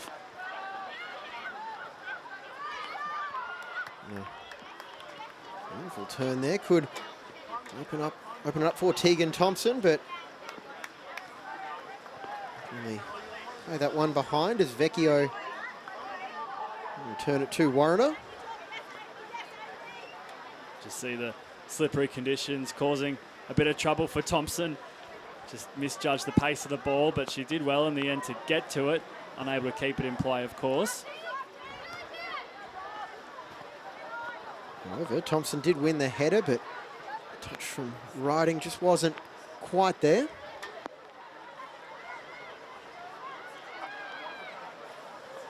That touch from Hecker was, as you would expect, exquisite, and she'll now drill it across for Gunston.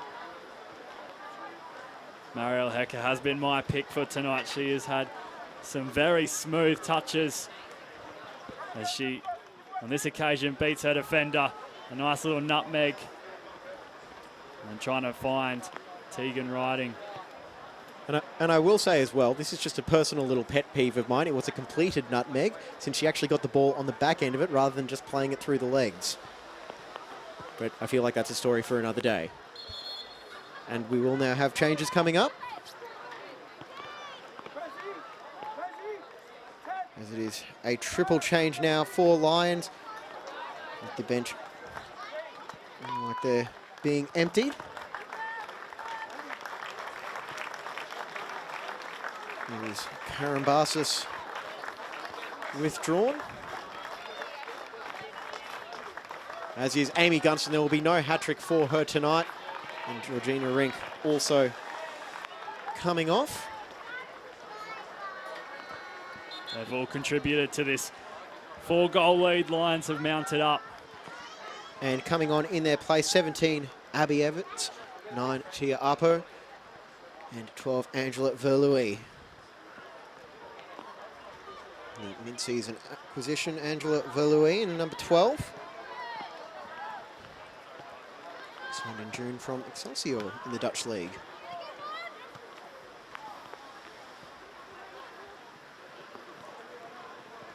That one gets sliced behind, and Warrener going to have a chance to reset.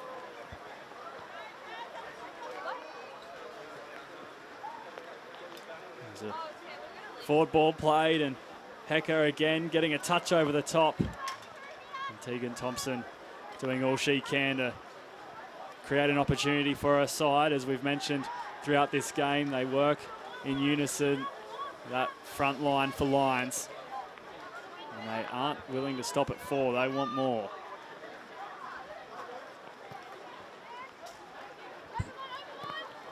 And it does just show the almost professionalism of this side as well, looking to play out the full 90 minutes. Well, of course, they have claimed the premiership, and they have got plenty more to play for in season 2022 as the final series is incoming for the NPL women's competition. It certainly is, and tantalising matches to look forward to across both the men's and women's competition. I'll be keeping an eye on Penn Power Gold Coast Knights tomorrow night. That is going to be very fascinating clash, all things considered.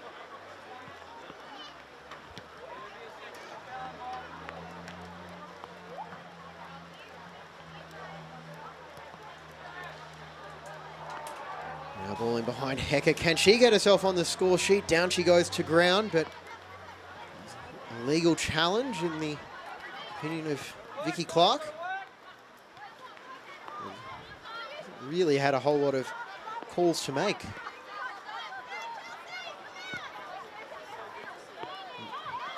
From the yellow card for a cynical foul by Nori. It has been a game played in quite good spirits all up.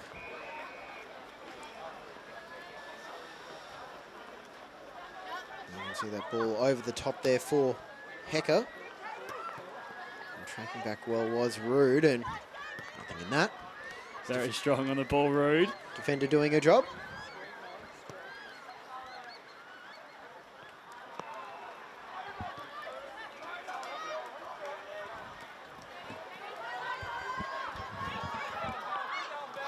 And Habuda.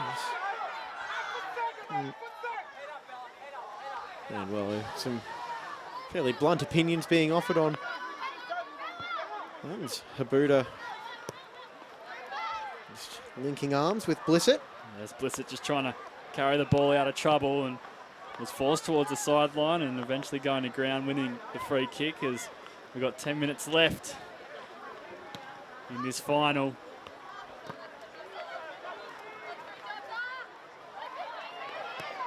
There's Moreland trying to unleash McLennan. Thompson first to react, and now back it goes.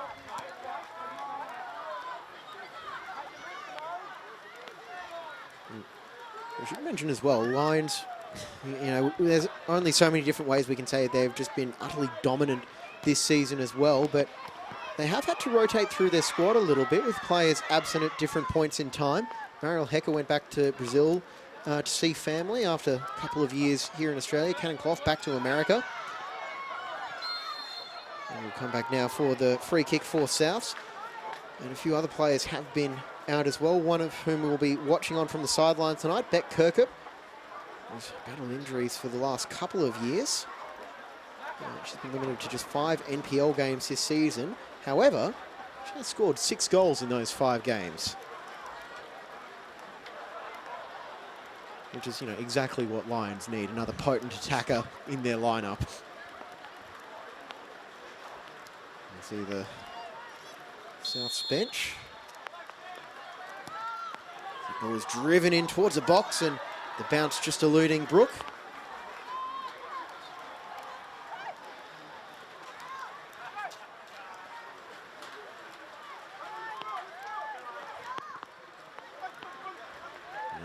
Here's Everts with the heavy strapping on the left knee.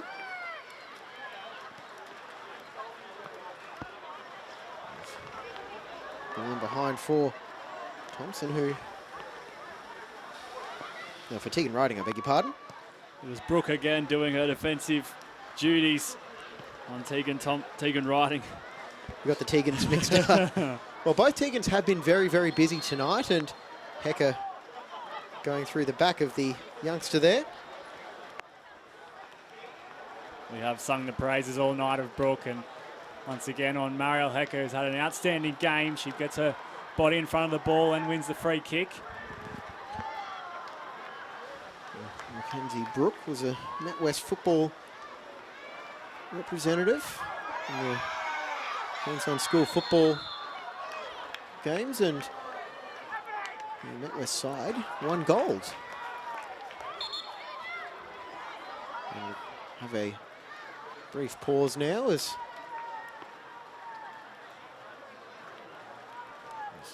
check out the foul there by Everts, who I think she was asking for a shirt swap with Habuda.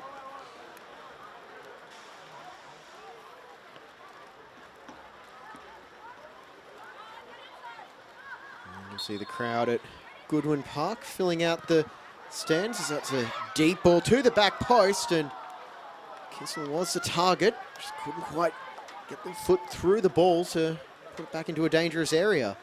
Yes, this delivery going towards the back post. A lot of the set pieces tonight have travelled towards the front post, but something different from South just hasn't worked out for them on that occasion and on many times throughout this final. Kissel, who's yet to score this season, did manage 14 goals in a 4-year college career at Gannon University. Nursing major.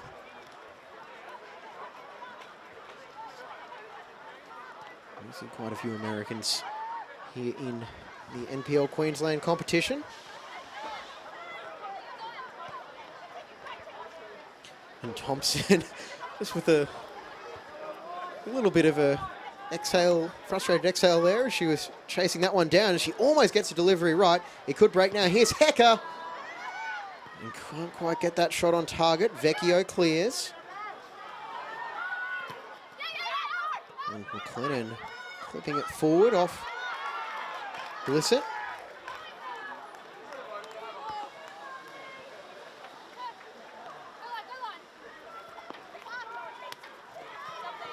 We've got 2 unused subs in terms of outfield players for Souths United. We've got Carly Vecchio and Lisa Gregson.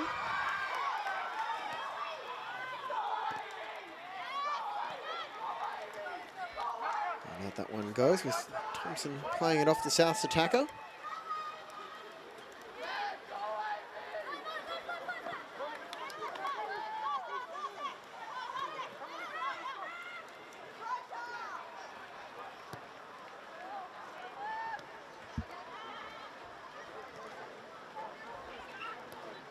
Arpo.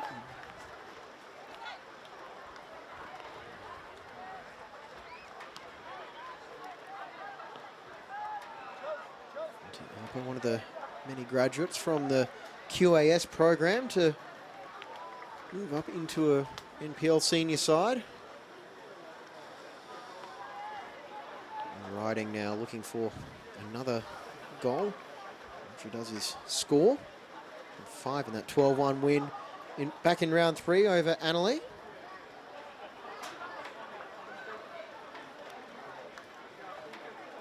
The game she didn't score in the Kappa Women's Super Cup this year was the semi-final, with Verlouis scoring the 2 goals.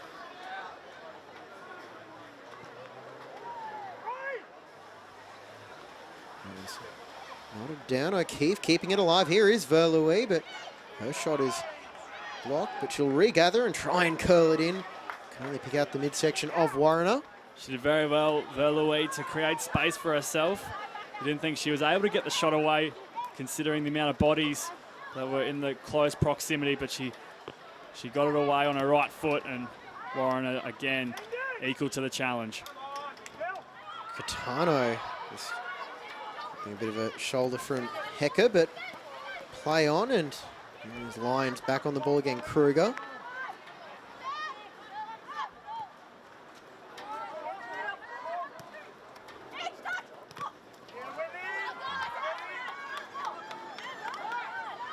Hecker, she will be seeing out the 90 minutes. And been recharged by that trip back home.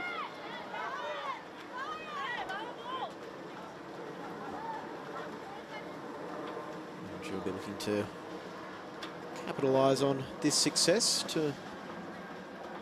give her something to build on for the Liberty A-League women's season, which, as we heard from Gareth McPherson, will kick off in mid-November.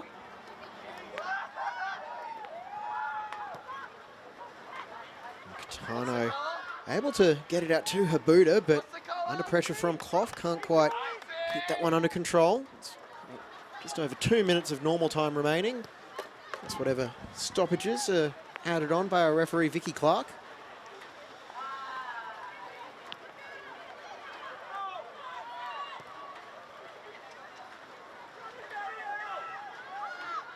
And Brooke will chase that one down, and so by and large, if this is going to be South's final game of the season as well, it may be, it may not be, depending on how the final round of the NPL women's season goes. I feel like overall, if it is their final game, they'll have finished in 5th place, and they've made the final of the Kappa Women's Super Cup. It does feel like the structures and everything that were put in place by Gary French certainly has this club pointing in the right direction overall. And you look at all the young talent that they're bringing through as well. You've got the Vecchios, Brooke and company as well. Just a lot of players that are giving them something to work towards long term. It's definitely a season they can build off South United. There's still a chance in the NPL women's competition, of course, but as you mentioned, a lot of prospects coming through, and they seem to have a bright future if they continue to trend in the right direction. Yes, we don't want to be accused of prematurely administering the last rites for their 2022 campaign, but overall, it was just a case of tonight they've run into the orange and blue freight train. And you can see just there's always a passing option available for Lions, as well as Everts is on the ball now.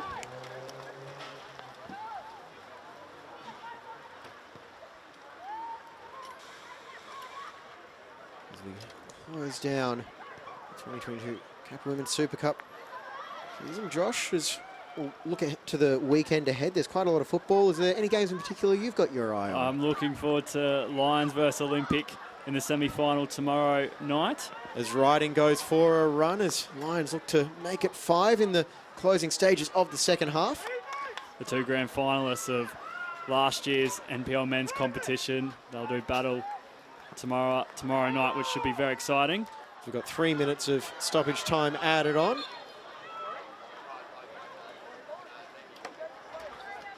So we now just have a stoppage from his clock.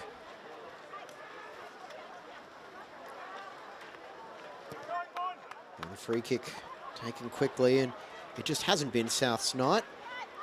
But yeah, Lions Olympic tomorrow, 7:30 kickoff. Both men's semi-finals kicking off at 7:30. You might also have your eye on Rochdale Strikers on Sunday. Yes, Sunday night, 6 p.m. That should be a very good game, second versus third in the semi-final for that competition in the FQPL 1. Was that a subtle enough plug? Thank you. And there we go, skipping through the challenge there is Uppo, and behind it goes now another corner for Lions. So look to finish this cup run on a high note.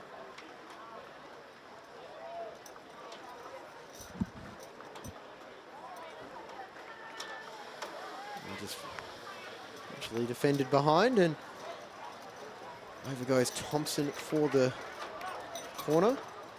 Does feel a little bit cruel making him come all the way over from left back to take this one, but I'm sure she won't mind. It's a lofted ball towards the spot and headed there, riding from right in front, almost straight into Warrener. And now the shot taken by Thompson as she looks to get her name on the score sheet, and send that one over the bar as Riding close to her second of the night. She came out of nowhere, Tegan Riding. Got a touch on. Warrener does well to go low and make the save. Now she'll have the goal kick to clear things for South. There was an alert bit of keeping as well with the way the ball was positioned, getting down to make the save, thinking that that's where Riding was going with the ball. Kruger out wide now, Clough. And through it goes.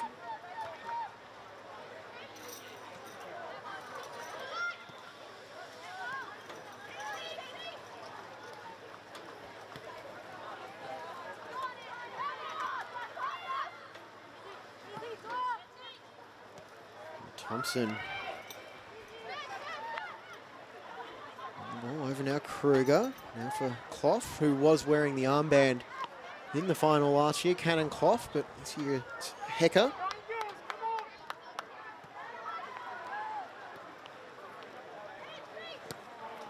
And Blizzard. Forward, and Vecchio wins that head-to-head battle. 2 substitutes going at it. And the celebrations can commence. Lions defend their title as Kappa Women's Super Cup champions of Queensland. It was a 4-0 victory and an absolutely dominant performance from the Richland side. Rob Askew claims another trophy to add to the bulging cabinet at Lions Stadium. Josh, it was just an amazing performance from Lions as well, right from the get-go. Yes, of course, 4 goals. They definitely made their mark on this final. Mariel Hecker, standout performance. The Lions take the Kappa Women's Cup. And there's Zara Kruger. It's handshakes all around for the players and officials. And well, for Souths, we talked about them. They will be understandably disappointed, but it feels like overall they can take something from this game. They kept pushing right through to the 90th minute. There's Tegan Riding, who was going to open the scoring in the 10th minute. She can celebrate another wonderful achievement for Lions. Let's go down now to Callum. He's got Mariel Hecker. She celebrates another title. Thanks for that, James. I am here with Mariel Hecker, who again has won the Kappa Women's Super Cup for Lions. A fantastic performance from yourself, a great assist for that second goal. An awesome performance from the girls. Yeah. I feel like we've been performing week in, week out, so very proud of the girls. But it's a grand final, you never know, it's 50-50. Doesn't matter what we've been doing in the past, you just got to put the effort today, and I think we did, and I think we deserve the win. Yeah, and relatively toughish conditions as well, slippery surface, the rain always making it not quite easy. How'd you girls adapt to that? I mean, you got to adapt no matter where you play. Like last weekend we played Kappa, we were struggling at the start, and we just got to adapt to the game and trying to play our best. So it is what it is. You just got to get the job done, and we did it. Yeah. Kappa's off a sensational season for Lions. We've obviously wrapped up the premiership, and the win streak just goes on and on. How are you feeling heading into the finals? I mean, we're pretty confident, and it's hard to keep that level. I think everyone just wants to beat us and just prove a point. So yeah, we just keep getting ready for that day, and we just keep working harder than ever, because at the end of the day, we're just trying to continue being on top, and it's not an easy job to do. So we just keep training harder and harder. Yeah, you just can't let the head drop and can't let the intensity drop, but you managed to keep it going well. So congratulations on a fantastic win, and celebration plans tonight. Well, not a lot. We have a big weeks ahead of us. We have a lot of girls that are sick. We're definitely going to celebrate, because you've got to celebrate every win. But yeah, I don't think it's going to be a big one. Yeah. Oh, well, all the best for the final series and the rest of the season. And yeah, I'll see you next time. Cheers. Thank you you, guys. for coming aboard. Cheers. Thank you. All right, thank you, Callum. You can go and finally get a towel and dry out. Good work on the sideline tonight. Mariel Hecker, she's getting used to those sideline interviews, isn't she, Josh? When you put out performances like she does, that's something that comes with it. And let's check out the goals from tonight's Kappa Women's Super Cup final as the celebrations continue. It was the work of Hecker starting things off. Kicking off that pass, driving to the byline, and was riding with the aid of a deflection. And then again, Mariel Hecker doing her job in defence, creating an opportunity, pushing forward. And once again making the run in behind, picking out the perfect pass, and it was Gunston finishing from the further out of her 2 goals this evening. And there is just the work from Hecker. Pretty good shot on the replay there from Mariel Hecker, and she sets up her 2nd goal of the night. This one, just absolutely clever finish from Cannon Clough, chested down by Norrie, and just wrapped her foot through it, bent it in B. Warrener's far post. Right on half-time, of course. It was good delivery in, and then just on the spin off the left foot, found the net. It was almost like Warrener wasn't expecting the shot to come in, and to be honest, neither was I. And here was the 1 goal in the second half. It was Amy Gunston getting on the end of the build-up play here. First it was Hecker by the challenge, firing the shot away, and there was Gunston just to nod home in the 50th minute. And that was all of the goals. And the celebrations can continue for Lions FC, but that is going to be it for us in the commentary booth. Josh, final thoughts? Yes, Lions, they keep on rolling on. Congratulations to them for claiming another bit of silverware. That's it, and you can see Ish Norrie just loving life right now, and we will let Lions continue. Thank you, everyone, for your company tonight. James Coughlin for Josh Musamisi. This has been a production of Double Take Sports for Football Queensland. Stay tuned on FQTV for a whole lot more action this coming weekend. We'll talk to you later.